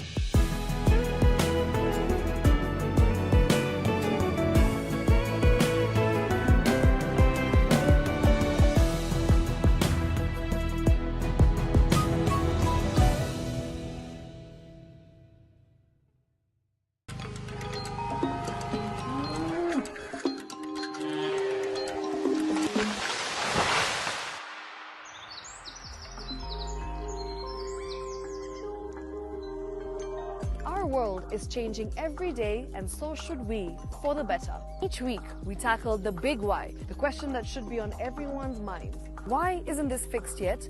Deforestation, global warming, and the adverse effects of climate change. The future isn't just something that we inherit, it's something that we create. Join us on The Green Fix as we tell the stories of those who refuse to give up.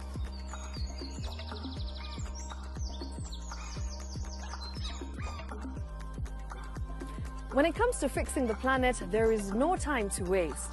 Join me, Shiksha Arora, on Thursdays at 9 p.m. on The Green Fix as we look into the big why, you and I.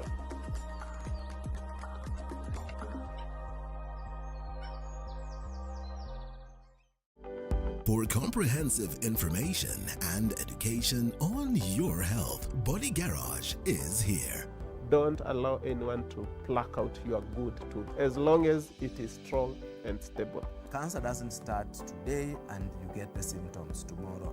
By the time you pick it or the time it is manifesting in you, probably will be there about 5 to 10 years. The eye is the window to the rest of the body. Don't forget to stay hydrated. And of course, you at home do take your water.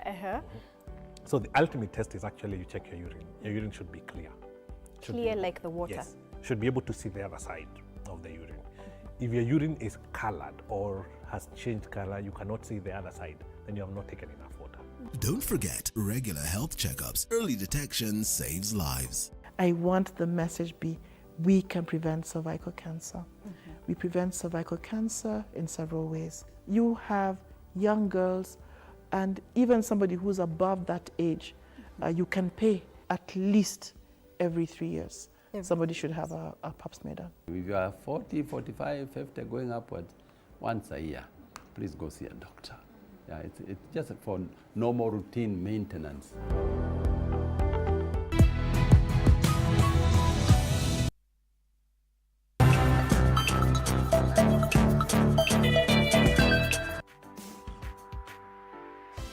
Welcome back. You're still watching Morning Cafe on TV 47. Being a feel-good Friday, it is a youth perspective on state of the nation. As you take a look at the big headlines, of course, the biggest discussion today is a PSs Reshuffle. And I'm still in studio with Hans Rop, Josephat Kamanya, Kabala Kile, and Mark Ouko. Bwana Kamanya, now we expect that we'll see more changes in government, especially at the cabinet level.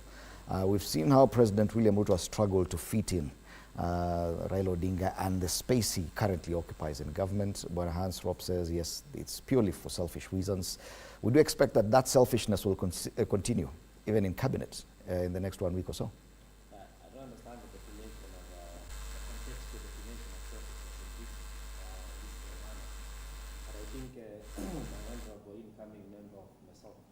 All right, I'm told you that your microphone has an issue. As we sort that out, Mark, the same question. Cabinet changes, we do expect them anytime now. Yes. First of all, I would start by saying that I highly disagree with my two colleagues here when they do opine that this is for the reshufflement, or even the one that upcoming is for personal interest and all that. One, you need to understand that Kenyan politics is highly perceptive, okay? And when you think about Raila Odinga, you are not thinking about Raila Odinga in the political sense as just one person. When you talk about Raila Odinga, we are thinking about millions of people who follow him, people who are religiously believe in whatever he says, whatever word that Raila, if Raila approves Olunga to be a PS of health, there are people, millions of Kenya, who just feel safe by that. Second thing that I want to say, I heard you say that why doesn't William Ruto sometimes dismiss people or fire people? One, you need to understand that Kenyans really love familiarity. Kenyans feel much safer with faces that they have seen before. They much feel safer or secure with people whom they have seen before. And I was saying even during the break that these personalities are the same people whom Kenyans are highly attached to, right? When we talk about ODM, we talk about Raila Odinga. Without Raila Odinga, there is no ODM. When we talk about PLP, we talk about Martha Karua. Martha Karua is the face of PLP. Without Martha Karua, there is no PLP. When you talk about Wiper, we talk about Kalonzo Musyoka, and so on. So I want to say, even with the incoming cabinet reshuffle, you need to understand that even cabinet secretaries, there is no technical work that cabinet secretaries really do. The technical work normally lies with the principal secretaries.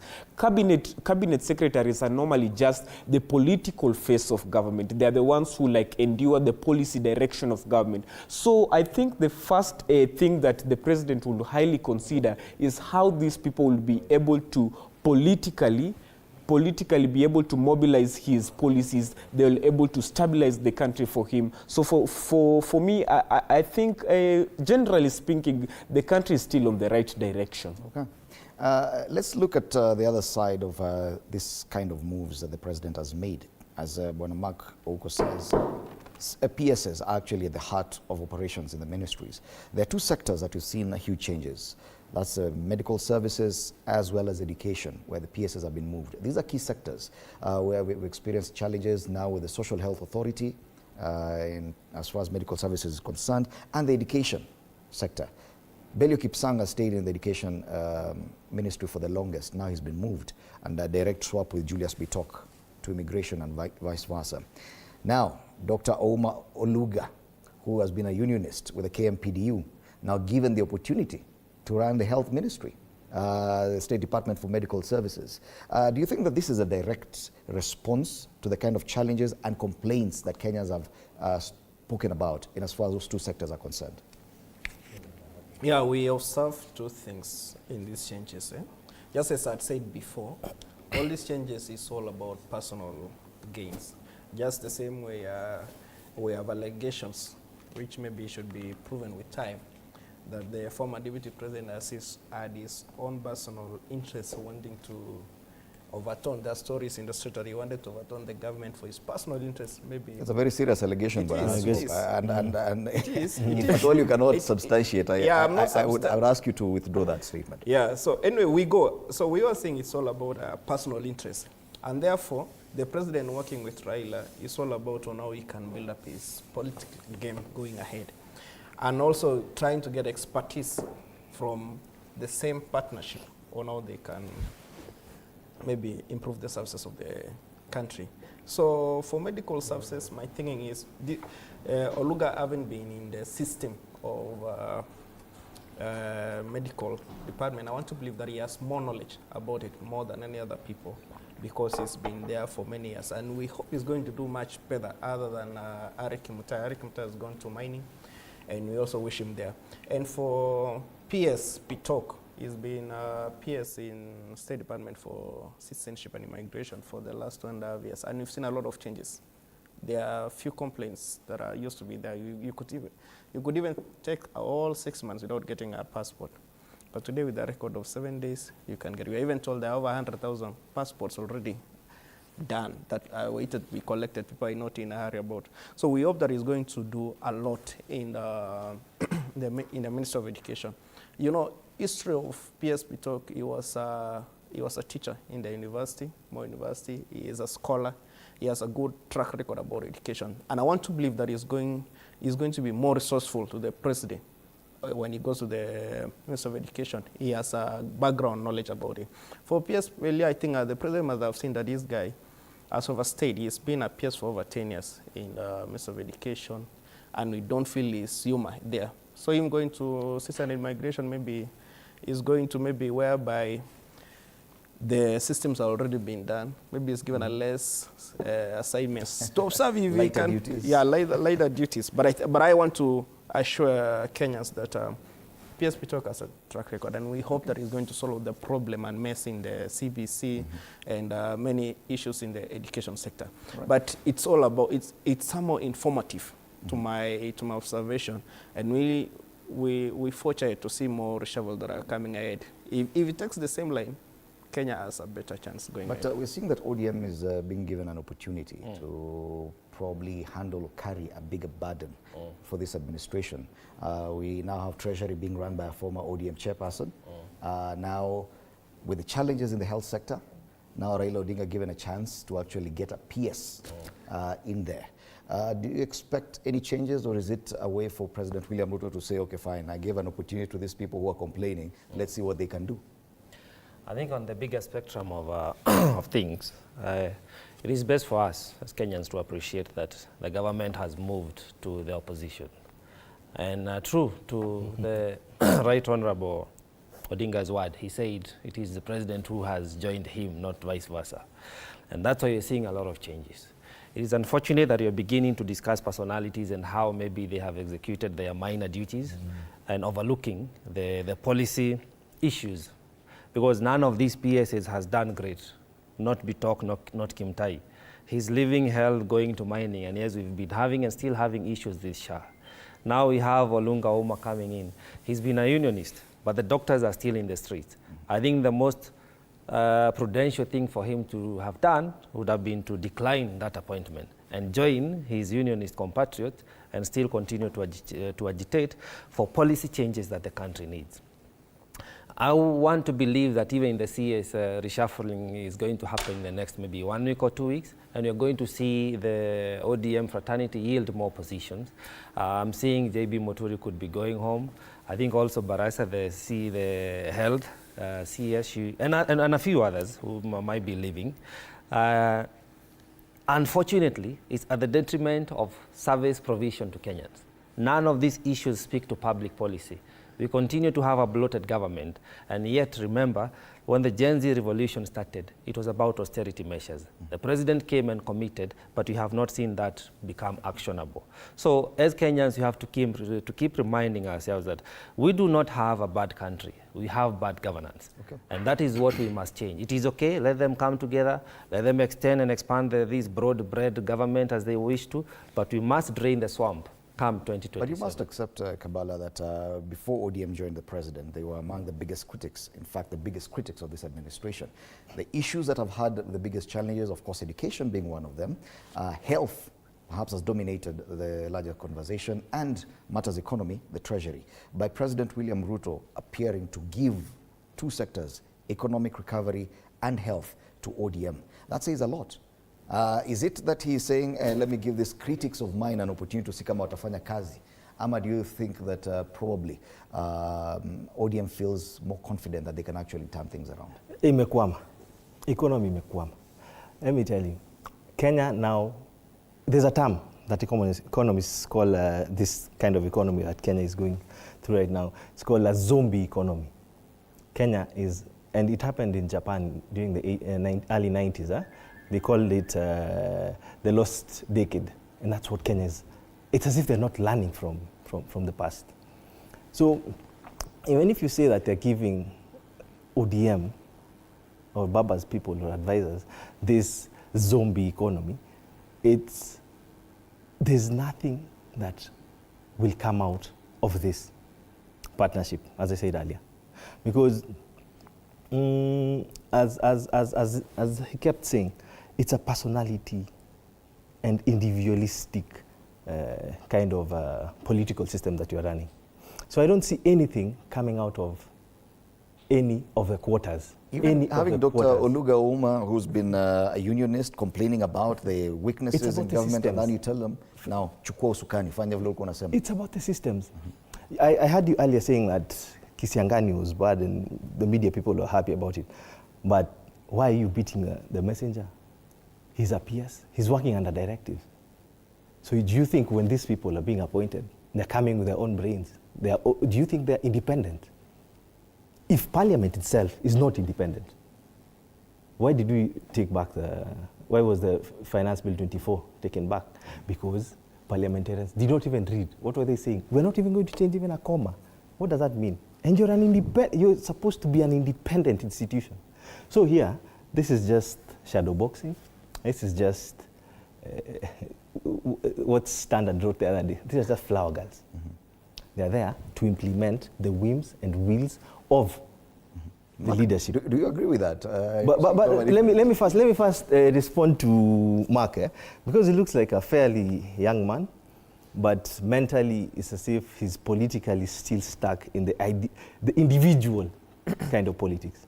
So maybe he should speak for his party, but for my party, it's not about individuals, and that is within the name of the party itself, the People's Liberation Party. It's about the people. It's not even about my party leader, Honorable Karo. And let me tell you why. Because in our constitution, it is entrenched that we have a term limit for leadership. Does his party, if he's a member of a political party, does his party leader have, and enshrined in the constitution, a term limit? All right. We must accept that ODM is taking up key sectors of this government: health and the economy. Do you think, like when Kabala says, that this is inconsequential? Or do you agree that ODM is up to the task? No, you know, sometimes when you're also asking, querying with most of these members of the opposition, you always need also to ask them, what is the alternative? And I think many a times they're always just so much attached to the problem than giving an alternative, such as the way ODM is giving. Yes, I'm a member of the UDA party. I'm an ardent member of the UDA party. So I will say, one, of course, I do agree with him that the country in the current economic situation, we are not fairly not doing so well, although of recent time we have been shown a number of economic indicators are showing that, you know, economically we are progressing in terms of, say, the growth of GDP. The only problem is that there is a stagnation in terms of cash flow for the average Kenyan. But going back to what you said, a number of these people, is not that they were just mere people who have been brought from out of the blue. Most of these people are generally quite merited well, and most of them are also coming through the political, how do I say, the political backing of, you know, and that's just the reality of how things work in this country. And there's a saying that often says that the more things change, the more things still remain the same. So I think a number of Kenyans, although they would not really want to say it out loudly, they feel much secure with the people who have been appointed as proxies of Raila Amolo Odinga. I think even if you go for the average Kenyan who is a voter in Nyanza, they feel much secure. That sense of security for Kenyans I think is the most important thing. Could it be an admission by President William Ruto that he has failed in those sectors, like the health sector, that even with SHA, probably he hasn't seen it working the way he had hoped, and is giving that to ODM to see come up? No. I think with the president, I think the challenge is this. In principle, a number of the things that he wants to bring in board are, I think in principle, most people agree that a number of these things are good, whether from the new funding model, whether from SHA. In principle, they are good. But in terms of now objective, of course, when you're starting something new, there's always that hindrance. Sometimes you don't have the right technical person to run it. But I think with the Oumo Luga, I think we will see much progress when it comes to SHA. So sometimes, and I also one thing that Fred, you need to realize about the Kenyan constituents is that they are so much attached to physical developments. And I think this is an alternative route that the president is taking. The president is so much focused in terms of building systems. The president is so much about fixing existing systems, such as, say, changing the funding model of education, the system that is used in health. But Kenyans are so attached to physical developments. When they do not see so much of physical developments, which our current expenditure may not be able to support, then they start thinking this government is not But you must admit working. he is facing serious challenges in actually trying to roll out those new systems. SHA, it is 5 months later, it's still not working. We're seeing headlines every single day. Could this be an admission by the president that, yes, I may have had a very well-meaning, well-intentioned plan, but it is not working. Let's see if someone else can fix it. Of course, you know, it's not a one-man show. The president cannot run Ministry of Health, water, whatever.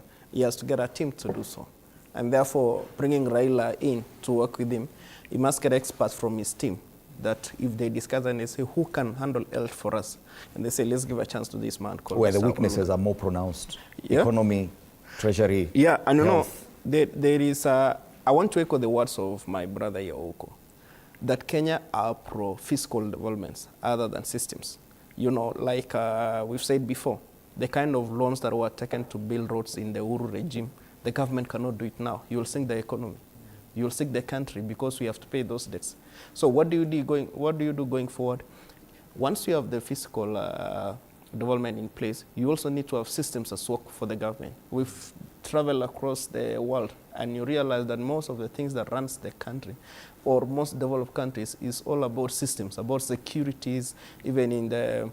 It is a very good intention, yes. Yes, a very good intention. But in terms of actualizing it, we must agree that the president has had serious challenges in actualizing those and systems. we admit that there are serious challenges even implementing SHA. And there's something with Kenya today, which we always want to talk from kind of a mirage kind of life. We don't want to be honest about it. There's a serious cartelism, okay? And what is happening, those people who are trying to fight SHA today are people who are in... Who is fighting SHA, really? Ask him who are the cartels. Who is fighting SHA? It's the government. You just admitted that there have been challenges in rolling out, actualizing the system. Can I give you a more sensitive example? You know, at times we wouldn't want to speak more in the national TV. But let me give you one of a serious example. We've always had issues with Mumia sugar in the western region of this country. Because there is somebody who runs a private farm, a private factory of sugar industry. Hold on. No, I asked you a question. I'm giving you an example. I'm giving you an example. Yeah. I'm giving you an example. I'm giving just an example. Just give me a second, okay?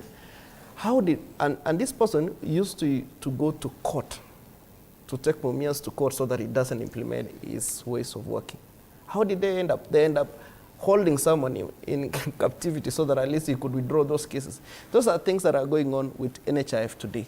There are people who are the cartels, people who own hospitals, who have been filing fake claims to receive payment from NHIF. And today, they're the same ones who are fighting the system. If you discuss, for today, a ministry to work, it's not about PS. It's about a PS head of departments all the way trickle down. It's not about president, so long as you are Ruto. So today, we should have money in everyone's pocket today. Because you are the President Ruto, roads should be done in one day. Because you are President Ruto, there should be good security all over the country. It is a teamwork. Today, for TV47 to work, it's not about the director of TV47. It's not about you who is on the face. There are many people behind you who are making this show to run. And that's how the government works. And we must accept that every day today we cannot wake up and say, Ruto has failed. There is a big team that can either make him successful or make him fail. And you cannot wake up today and fire everybody in the government. Today you are trying to implement SHA.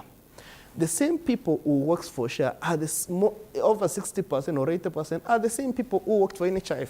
There's something working now, the government is trying to do now.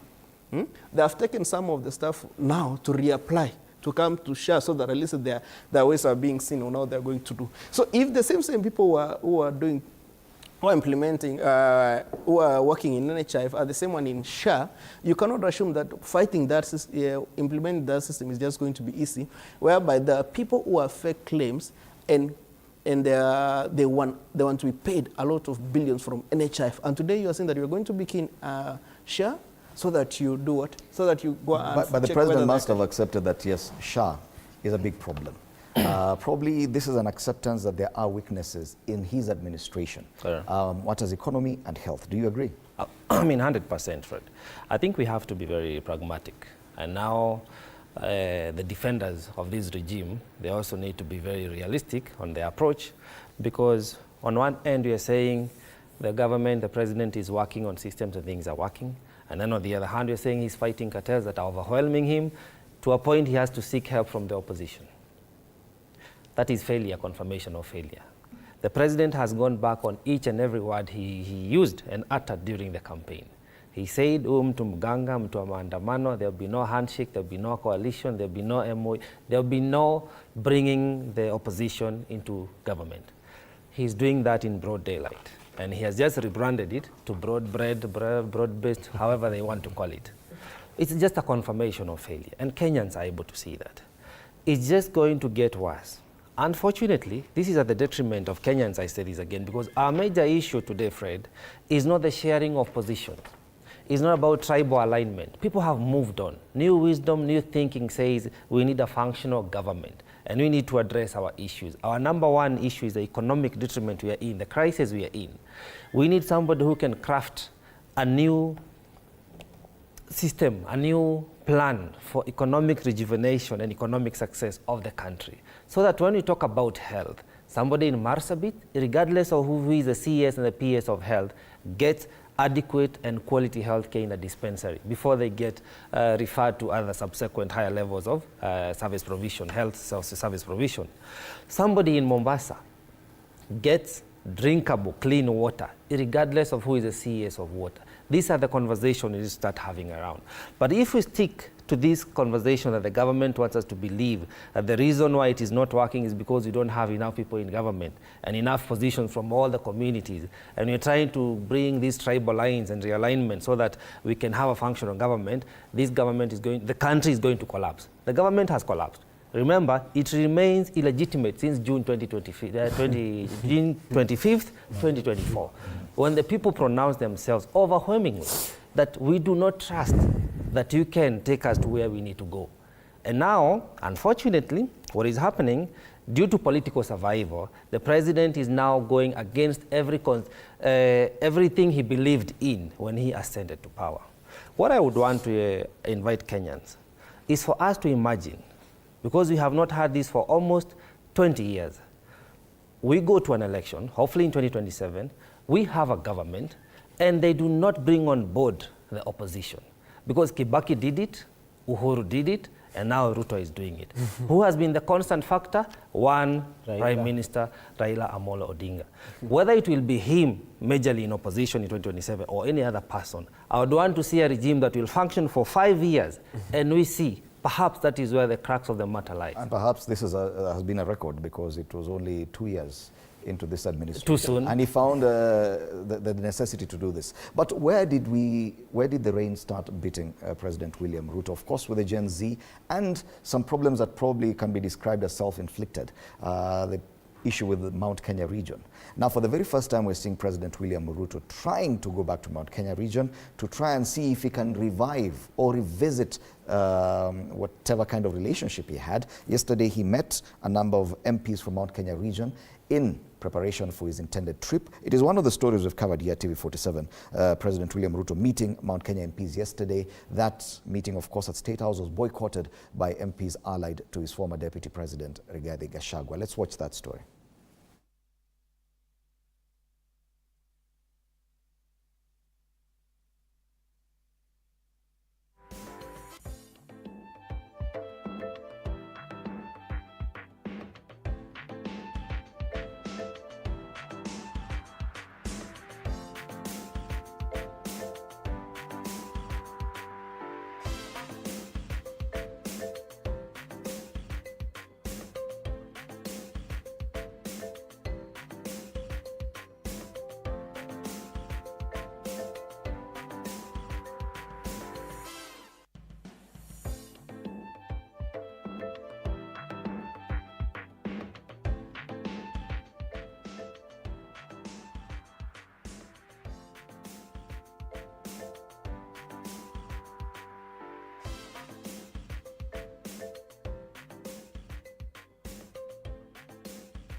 Yeah, just some of the pictures there from State House, Nairobi yesterday with that meeting between President William Ruto and MPs from Mount Kenya region. I want us to focus on that now because a lot of action over the next few months will focus on the Mount Kenya region with the president's visit there.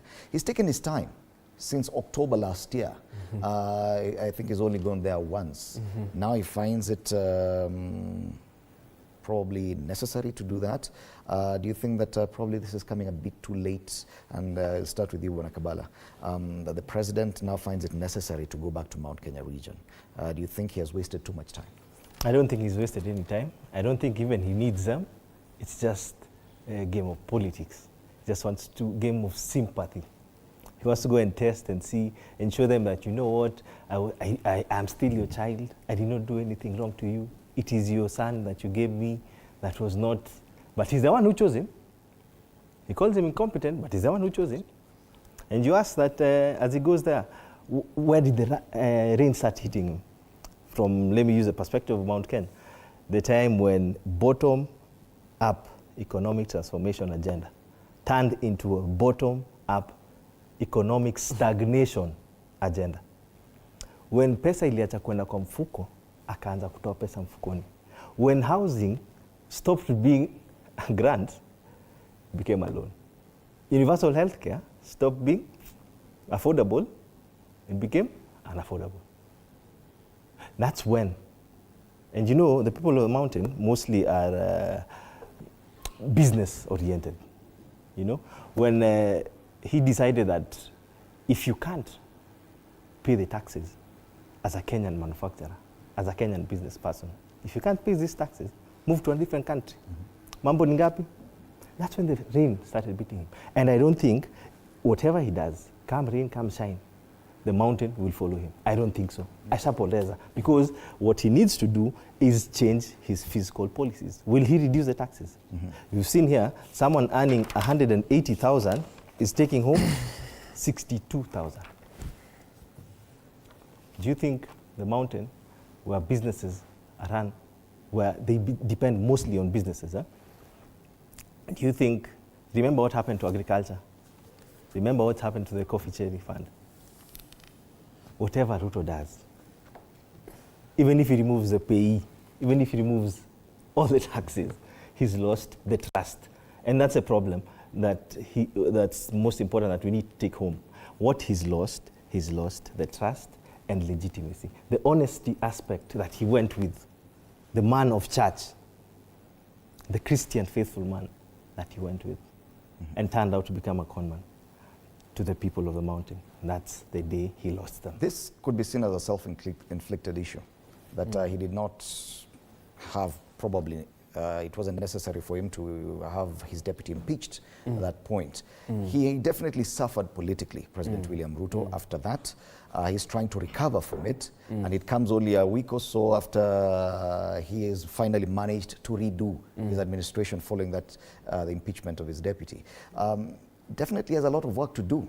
Do you think, like Kabala Kile says, that this will be another inconsequential trip to the mountain? He has already lost it. No, I think me and Kabala are reading on different scripts on a number of these political issues, but it's okay.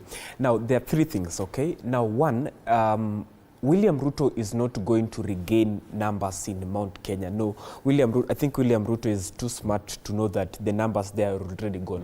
What William Ruto is going to do, and I think even what Kindiki has been doing when he hosts people in Karen, is he is going to neutralize the perception of the strength of Rigathi Gachagua in Mount Kenya. And this is something you need to understand about the personality about William Ruto. William Ruto is not a revolutionary kind of politician who believes in organic numbers. William Ruto is a highly perceptive politician. When he is moving around Nairobi and you see those huge numbers are not for the people he is talking to, but to create an image that he is still in control. So when he is going to Mount Kenya, it's more about neutralizing the perception, because it will be more consequential if he just lets the Wamunyoro, inviting people, and on his side, he has completely left that. Secondly, this is why he has taken this long. In economics, there is this fundamental about demand and supply. When you want to create a high demand on something, you create scarcity. So when you see the president has completely left the Mount Kenya people, he has taken all the developments towards the western side, he's all the appointments towards the western side. What the president is doing is trying to create some form of scarcity. That form of scarcity is when now at some point these people start asking themselves, I think we are being left out. And at that point now, you come with your own terms and conditions rather than going to beg them, because that will not work. Another thing you also need to understand about Mount Kenya politics is that Mount Kenya politics, and I think this is also cultural, is a more cultural thing, is that Mount Kenya politics, they do not have like some hierarchical leader like say in Nyanza, whom when he says left, it's left. Mount Kenya politics tends to be somehow Bluetooth. they are very Bluetooth people. When there's a way they just connect around things. And thirdly, I think it will be my response to what he had said, that if it is really possible to have running a government without not including the opposition at some point. Well, this comes from a certain historical precedence. It's not possible. It's not possible. There is a difference between taking power, wearing the crown, and balancing power. And ask Kawira Mwangaza. Why is Kawira Mwangaza not in power today? Because you need to understand the complexities of where you are and how you balance around. That's why you see Sakaja, he is a UDA governor, but he has to reach out to Raila because he knows without Raila, the MCS, ODM, by their virtue of a majority in the county assembly, they will impeach him. So in conclusion, I'll just say that William Ruto is going to Mount Kenya just to neutralize that perception that, Rigathi Gachagua is in full control. It's all perceptive politics, not about the numbers. Politically, he knows the mountain is gone. Probably the numbers he had in 2022 may not be the same numbers in 2027. Many people may argue it's not necessary for him to bother. He already has or is attracting support from elsewhere, Nyanza and Western region. Why is it necessary for him to go to the mountain now? One thing, Mr. Fred, that I admire about President Ruto is that despite how much you may fight him politically, he is not an extreme selfish president. Because we remember even when he just won the election and he was not seriously working with Raila Odinga, he could go to Nyanza and launch developments. What President Ruto is going today to Mount Kenya is not necessarily to consolidate the fort of Mount Kenya, is to take developments to Mount Kenya. As he has said with his own words, that no part of the country that is going to be left behind. We've seen him going all the way to building a road, promised to build a road that is over 600 kilometers all the way in the northeast. It is more than the roads that is being built on the regions that has more voting block harder than the other regions. So it's not more about consolidating for, it's all about national equal developments in every region. So to my thinking that despite the fact there is a rebellion in Mount Kenya today about President Ruto, that does not deter him from going and take developments to them. And he wants to bring sense to them that do not be too political. See whatever I could also offer you. And I know some of the words that he's going to use is that you don't necessarily have to vote for me in 2027, but you can benefit from the government that you voted for in 2022 today of the kind of services that we have today. True. And that is the best interest of our president that is there, that we are not ready in 2027. This is the government you voted for in 2022. Why don't you benefit from it today? And we are still having the same kind of agreements that we have today. It's only Rigathi who we never agree with some of the issues. And despite the fact Rigathi is out, I have one of your sons in who is Kindiki today. And it's not about who also in the position. It's all about what do you get directly from him. And there are things that we must be honest about. There are things that the president has achieved today. And he's going to tell them, we've brought down fertilizer, and most of you are farmers, so you can build yourself. You can grow, you can build your produce in the farm. I'll tell them today fuel has come down, taxes have come down, sugar, we talk of hunger has come down. Telling them? Let me tell you, bro, and let me tell you one thing, Fred, for sure. Bro, we cannot today be human beings who just throw stones. No, I'm asking about what the president will be seeking to communicate in the Mount Kenya region. Yeah. He made these promises to them. Right. They feel betrayed by him and his actions now. Is he going back there with the same message and the same promises? Well, we can only wait and see. But I want to say that is a clear definition of what ails the country, that we be dependent on presidential visits for us to experience development. That is wrong. That is unconstitutional. We have a constitution that has instruments of power, that has organs, we have ministries, we have departments, we have agencies. Matters Road, we have Kenha Kura Kera. The road, the Modagashe road that we've been dancing to, was funded in 2020 by World Bank. It has nothing to do with this president. Him coming to Mount Kenya, where he's welcome because he's a president, I would want to come, I would want to go and hear what he'll have to say. Because one thing we must agree, Fred, all the projects that the president wanted to launch under the better economic agenda have flopped. From the avoidable housing, from the shisha, from the health funding model. None of those things are working. He rightly says that the Mount Kenya people are mostly business people. Look at the taxation. Hans talks about fertilizer. We know quite a huge percentage of fertilizer has been supplied. And also, Mount Kenya, they are largely not using the fertilizer because there is no more large-scale farming happening in that region. There's been a lot of segmentation of land. But whatever has been supplied, it is wanting in terms of quality. I would want to hear what the president will come and say, because regional balancing nowadays is not about appointing somebody to power. We were just talking about PSs and saying it is unfortunate, guys like unionists and young people who are being given positions, that does not translate to policy changes, that does not translate to development accordingly. So him coming and saying they just changed one deputy president for another is a non-issue. Remember, again, I would like to remind Kenyans that during the impeachment process of the former deputy president, people are saying we do not want to impeach one. We do want both gone. So it's not a favor that he impeached and let go of the former deputy president. He himself was expected to resign as well as a president. And also now Kindiki coming into place, people, again, Kenyans said it is fine, you may impeach this one, we don't have an issue with that. And even the Mount Kenya people did not want the former deputy president to continue being in office. The hope was, with the new deputy president, now we are going to see an influx of development, an influx of economic stimulation and activities. We have not experienced any of that. So I'd want him to come to the Mount Kenya and hear what he has to say. And I want to hear that because this country needs liberation, but not from the People's Liberation Party. But we must liberate ourselves as a people by having people that we can hold to account on what they say. He said himself, the president said, he was not willing, remember, to form a coalition at the expense of Kenya. He has done exactly that. The president said the better model was based on taxation. Broaden the taxation bracket, raise more money, and then roll out development. He has broadened the taxation, but it is not being put into place. There is a lot of questions going around the whole refurbishment of state houses, state lodges around the country. There is a whole question that was never answered about the funding of the AU campaign. This is our money. Remember, even debts that we receive from the country, this is taxation in advance that we must pay. As we sit here, regardless of whom we are defending and the regime we want to subscribe to and the political parties we align ourselves with, we owe money equally because of the mismanagement of our national resources by the current president. And I agree, the president cannot be everywhere, in every ministry, in every sector, in every ward and sub-county, every day. But he's the leader of the pack. Yes. The buck stops with him.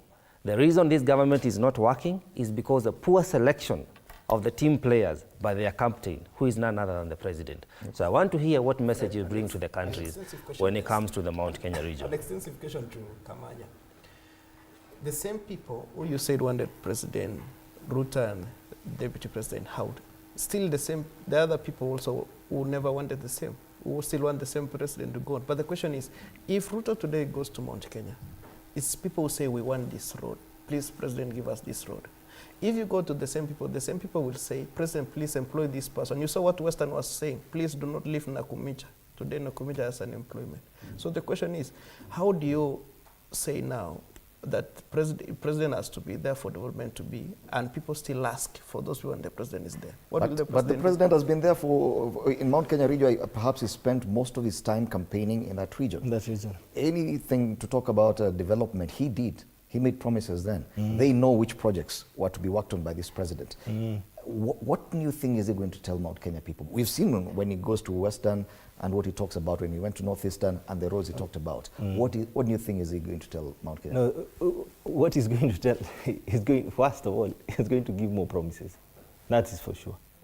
But what I'm expecting to hear from him is the roads you commissioned is a mountain. You call them Mau Mau roads, Sindio. Zimefika wapi? How many contractors? Will he say 11 and the deputy say 7? Will they speak on the same, from the same page? That's what I'm expecting to hear from him. I'm expecting him not to contradict himself. I'm expecting not to hear, yet again, political narratives and rhetoric.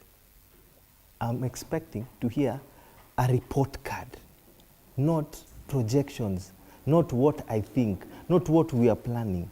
He's now 912 days into power. what have you done? If it's about regional balancing, what have you done for the people of the mountain? It's not about individuals. Kindiki, if Kindiki is from the mountain and is the deputy president, if Nakumicha is from Western, where I come from, and she's appointed the CS or appointed ambassador, it doesn't help me with anything. It doesn't help the people of my village with anything. What we need is, what is your report card? Okay. And that's the only problem that I find with this president, because he keeps giving promises and promises and promises, but never has he ever come out and The started last saying. time he was in Mount Kenya region, that was a trip to Embu. He was heckled when he tried to talk about health issues, because people felt that whatever this president says is not accurate. This is months later, 4 or 5 months later, issues around health still persist. The president will be hard-pressed to talk about issues that are really working for him. Do you think he has a lot of that? No, Fred. You know, the first thing you need to understand, even if in the dynamics, if today, say, Raila was on the other side and Ruto was on the other side, if Ruto went to Kisumu today and spoke about the same things, he would be heckled. So this, and why am I saying this? Then what comes clear out is that the political sense and the political climate of a place normally takes precedence over any other thing.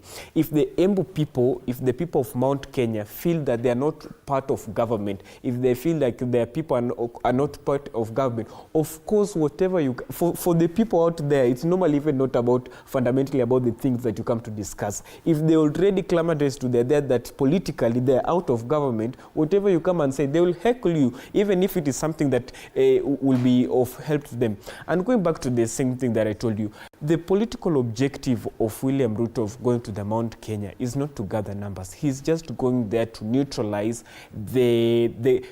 is going to neutralize the perception that Rigathi Gachagua is in full control of that place. That is what he's going to do. He's going to neutralize that. And he will not be the one speaking about Rigathi Gachagua, because he knows the more you speak about him, the more you build him. The people will be speaking about Rigiji, his proxies like Ichungwa. But furthermore, I would want to say that, and in response to Kabala, the problems that we have been facing as a country, a number of them have historical precedents. This is not the first time that we are seeing a handshake. This is not the first time that we are seeing some, even during Uhuru's time, even during Kibaki's time, because the fundamental of Kenyan politics is highly ethnical, is highly tribal. If you do not, when you see the people of Kisumu, the people of Nyanza, when they see Olunga being appointed as PS for Health, they're not thinking about the merit basis of the person being appointed. They're thinking about our person being appointed. You get the sense of it. When the coast people see Kabiri being appointed, they're not thinking about a merited person being appointed. That sense of security that our person is in government is a better sense of them than thinking about a more merited person. And for Kindiki, I've heard that Kindiki being spoken about so much here. Kindiki was brought more because of circumstantial reasons, right? Because at the time they're looking about, we need to tone down things. And here we are looking about more of a character issue, because if the president is a highly aggressive person, highly apt person, you need now somebody who is a Motown gown, the Mr. Yes Sirs, everybody is speaking about it. So it was more about circumstantial reasons. Whom do you think to then merge well with him? As to how he will drive the narrative, I think it goes back to what he was saying, reverse psychology. You can't overpromise. No, Mount Kenya people are too smart for them. You cannot continue overpromising them that, and they already hosted you. Reverse psychology. You told them, okay, don't vote for me 2027. I already, nyinyi watu wa Mount Kenya najua hamtanipigia kura, lakini mimi nawauliza nani atawafanyia kazi, na mimi ndio rais amekalia kiti, as Uhuru used to say it. All right, but we can see that he's becoming a bit cautious as he approaches this trip, that he has not touched the PSs that Rigathi Gachagua talked about, how many he had, 15. He has had to increase the number so that he can accommodate Raila Odinga. But it will not be forgotten that this comes after the purge in Parliament, especially. A lot of members from that region being demoted from the prestigious positions they held in committees of the National Assembly and the Senate. The president will definitely be at pains politically to try and pacify these people. What do you think he'll tell them? That I'm still with you, yet I've ensured that your people have been removed from prestigious positions in the National Assembly? Mr. Fred, we've said it just before, that it's not about, you know, when you go and tell them I'm still with you, it's all about maybe pursuing that vote for 2027. This time around, it's not more about election. It's not more about getting that vote. And I still want to echo Mr. Uko's statement that it's more about stabilizing, neutralizing whatever the tension that is there. But how do you do it? I want to believe that there will be more of commissioning projects other than promising. There will be more of beginning projects going on that now this is what we promised during election. New projects. The same projects that probably they had agreed during election time that, President, when you come, we want you to do this for you, we want you to do this for us. And most of the developments that the President always do are always brought in by members of parliament from the region, the governors, the senators. So you see them in the state house. So they have to sit with the President and say, this is what our region needs. So there will be a lot of implementation of programs going on that are now, this Mau Mau Road, we've now gone, we hope to it to be done by how long, we hope this to be done by how long. Those are some of the projects that now it might ride on now come 2027. But now there'll be less speech about 2027, there'll be more about development. There'll be now more about touch of like, we are now going to, these are the services that I'm offering you. It's not about the politics of going about tomorrow. And to my thinking, is there'll be less of him speaking about the former deputy president. It will be his soldiers in the ground who will say now, there'll be a lot of information that now we have come and Kindiki is here and he has made this project and this one work. This guy was here for 2.5 years. What is it that he implemented? Yeah? Today he's running all over. What is one project that he brought in for us? You've seen the prices of coffee have gone up. You saw even the comment from Wamuchomba yesterday. And you realize that some of the former deputy president soldiers are becoming to talk low a bit. They are not still aggressive as they were before. So there's a presumption that going ahead, most of the former deputy president's soldiers will be shielding either to this other end or they'll go slow, not knowing how things could turn around. Yeah, because, you know, I want to believe, you know, despite the fact we have, like if you come to our region in Rift Valley, at times there's a say that we say that despite somebody is wrong, it is at times yours. You know, at times you protect your person. So if there are things that we may think Ruto has not done well, we might still cover him because he is our person. We still observe the same thing in Nyanza. But when we see Mount Kenya a little bit, despite the fact they are motive when it comes to their election, when they get some tangible progress of development with them, they can have a second thought. You cannot assume that I have taken over. Like now today we have a region in Nyanza that today when Raila coughs, they hear. When you go to Rift Valley, Ruto does the same, they hear. Fred. Okay. So lastly is this, Mr. Fred. We see a president who we cannot underrate. We see a man who is very smart. We see somebody who we thought is gone a few years when, as Kamanya had said, when they were GNC. We see when Rigidi had taken over stories and fallacies about how the government works. And we are seeing now Raila seems to have a strong feet in the government and saying we are going nowhere. You used to say that we are Nyang'au. Now you want us to be your friends. So we see a president who seems to be very smart in his political game. We only have about 7-8 minutes, so I'll give each one of you 2 minutes for your final comments. Okay. You can continue to say. You know, this is a problem that Ruto is facing. The king is naked, and his followers are telling him, no, you're smart, you're well dressed. You know, that's the problem. Hans has forgotten that. He's saying that projects come from MPs and governors. He's forgotten during the campaign time, President Ruto was having bararas in each and every county.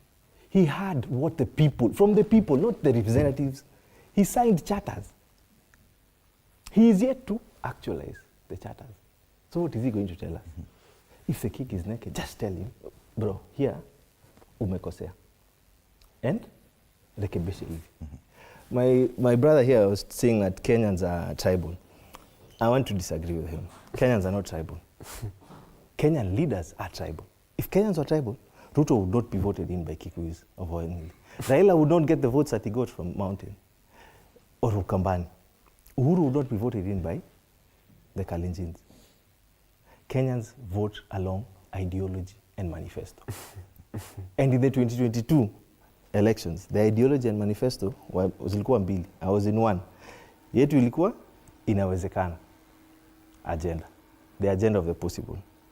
But theirs was pesa mfukoni. And he took the day.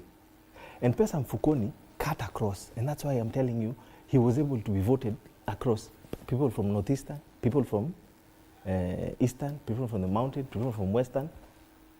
And that proves that Kenyans and the Kenyan voter is not tribalist. Mm-hmm. They only become tribalist when their leaders who now start creating cocoons, trying to, as they're saying here, trying to create division that, you know, if a Luya is given a position, then all the Luyas are in the government. And finally, Ndugu Kamanya, PLP, the People's Liberation Party, is a party to join if you want to liberate Kenya and unite Kenyans. You know why? Because sisi tunasema fimbo ya mbali hayui nyoka. Na hawa tunawajua hawa oppressors, they are now regrouping. And if we don't unite, you know, it's not a must you join the party, but are we of like minds? All right. You know, so ndugu, nakukaribisha PLP, nakukaribisha we unite and liberate Kenyans. Are you ready to join that party? Far from it. Well, but of importance, perhaps he may persuade me along the way. I remain open to ideologies and better concepts that can transform our country. But I think of today, I mean, of essence today is to remind Kenyans that our challenge that people are trying to accommodate is the after AU effect. This is the aftermath. Baba did not make it. Now he's back home. There are a lot of political waves that are happening. That's why you see even the expansion and the reshuffling of the PES and the CSs. This is bound to continue for the next almost 2 months. Unfortunately, this does not help us Kenyans. So as a people, we must remember that we are the only opposition we have. There is no opposition in this regime. So we must stand firm, and the Constitution is the #1 defense line that we have, and hopefully the judiciary will also be on our side. So just day by day, we just have to keep on doing what is right, what is constitutional, and calling this regime to order whenever we feel they are violating our constitutional rights. Because we have a country, and we have a home, and we have a president, but they are not serving the country. It is upon us as Kenyans to remain as a very strong, firm opposition. Every day, that is our civic duty, until we are able to realize the changes that we so desire. All right. Peacefully. Yeah. Thank you, Josephat. Mark? Now, for me, it will be just three quick things. About neutralizing, about the thing about Mount Kenya, I think something that we left out is particularly about the Ndindi Nyoro factor. And I think if the president will realize that he is, even via projects, is not able to neutralize the politics there completely, he might need to do the way his political father did it, divide and conquer, the way he did it with Matiba and Kibaki, because the Mount Kenya votes, there are too many to leave them under one person. Now, secondly, I would say that in response to him, these leaders are not people out from some sense of vacuum. They are leaders because there are a number of people who follow them. And the reason as to why you, for example, will have Raila and Ruto, people will listen to them, and in Mount Kenya it's Bluetooth politics, it's more of a cultural thing. Nilots, historically, they are more under decentralized structures, hierarchical, they listen to somebody. Bantus are very centralized structure. It's more Bluetooth and somebody listen to that. Now, my final thought is this. I still believe and I still opine the thing that President William Ruto is leading this country fairly to the right direction, and he is the belt alternative, and he is still going to be around till 2032. And I've told this, the reason as to why the president is still going to be around till 2032 is for this fundamental reason, and I normally say it. A disorganized majority, like what we have in the opposition, can never win against an organized minority. The president knows how to arrange his politics. He knows where to balance it. You can never win against an organized minority. Thank you. All right. Finally, Hans, wrap it up for us. I want to tell my brother Kamanya, welcome to Kenya, whereby, bro, everything is a motive. If today 4 of us are vying for member of parliament, and probably Kamanya seemed to take a wave, but he's not a good person. And probably Mr. Okoye is a very decent person politically. But Kamanya could be having a lot of money, VITs, and so on. And he seems to have many people in his campaign trail. And maybe my brother here is in his motorbike or a Probox. There's a perception from a photo in Kenya would say, huyu amechukua. Tukiafuata huyu tutaanguka. Welcome to Kenya who forced that way.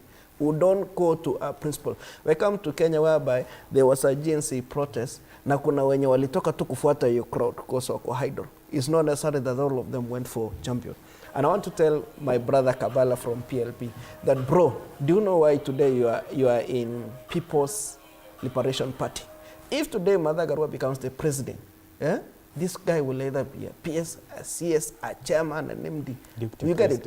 Martha Karua will not say, I want Kenyans to apply freely. If that team today wins, either Eugene Omalo will go back to defense ministry, either Rikithi will control the government from back because he's impeached, he will love his people being PSs, CSS. He will say, this is what we have agreed for our people. Remember even what Rikithi said with Ruto, that it was my responsibility to make sure that my people who are CSS and PSS we had agreed come back to government. So it's all welcome to Kenya, my brothers, whereby it's all about personal interest, but you come to the screens to speak good. But behind, you know how you plan to gain. And lastly is this. What Ruto is doing is to make sure there is a political stability in the country for you to deliver. Even if you have tax good money and there is no political stability in the country, you are going to deliver zero. You remember even when we had Mandamanos Tuesday and Thursday, even if you have good money, you can never do anything. And we've seen many unstable countries that you cannot deliver. Lastly is this, bro. We want to tell our opposition now who thinks Ruto's term is a one-time president and so on. It's not about saying with your tongue. Number one, Keda's a candidate who is going to run against Ruto. Number two, prepare properly.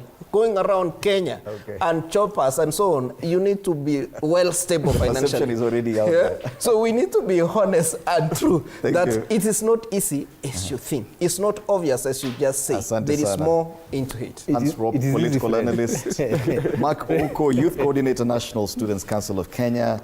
Josephat Kamanya, political analyst, and Kabala Kile, National Deputy Chairperson, People's Liberation Party. Yes. Our panelists this morning on the youth perspective, just a look at the big headline, of course the biggest conversation today, the PSs Reshuffle and the anticipated visit by President William Ruto to the Mount Kenya region. A lot to talk about. It is a Feel Good Friday right here at TV47. After the break, DJ Granite takes over.